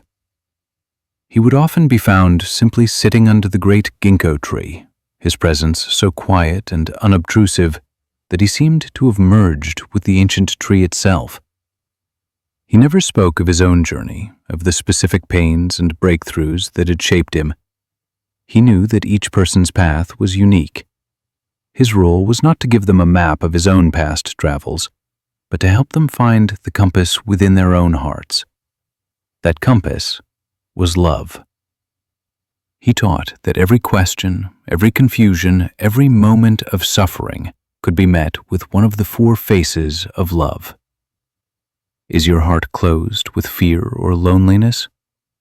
Meet it with the gentle, unconditional warmth of metta. Are you or another in pain? Meet it with the courageous, active engagement of karuna. Is your heart darkened by envy or comparison? Meet it with the bright, selfless celebration of mudita. Are you being tossed on the waves of praise and blame, gain and loss? Meet it with the vast, unshakable, and spacious balance of upekkha. This, he taught, was the entire path. It was a path that could be walked by anyone, anywhere, at any time. It required no special knowledge, only a willingness to be present, to be kind, and to open one's heart again and again. As he grew older, his presence became even more luminous, more transparent. The lines on his face deepened, each one a testament to a life of deep feeling and profound peace. His movements were slow, deliberate, and full of a simple, natural grace. To be in his presence was to feel your own heart settle, your own mind grow quiet. He did not need to speak. His silence was the most profound teaching of all.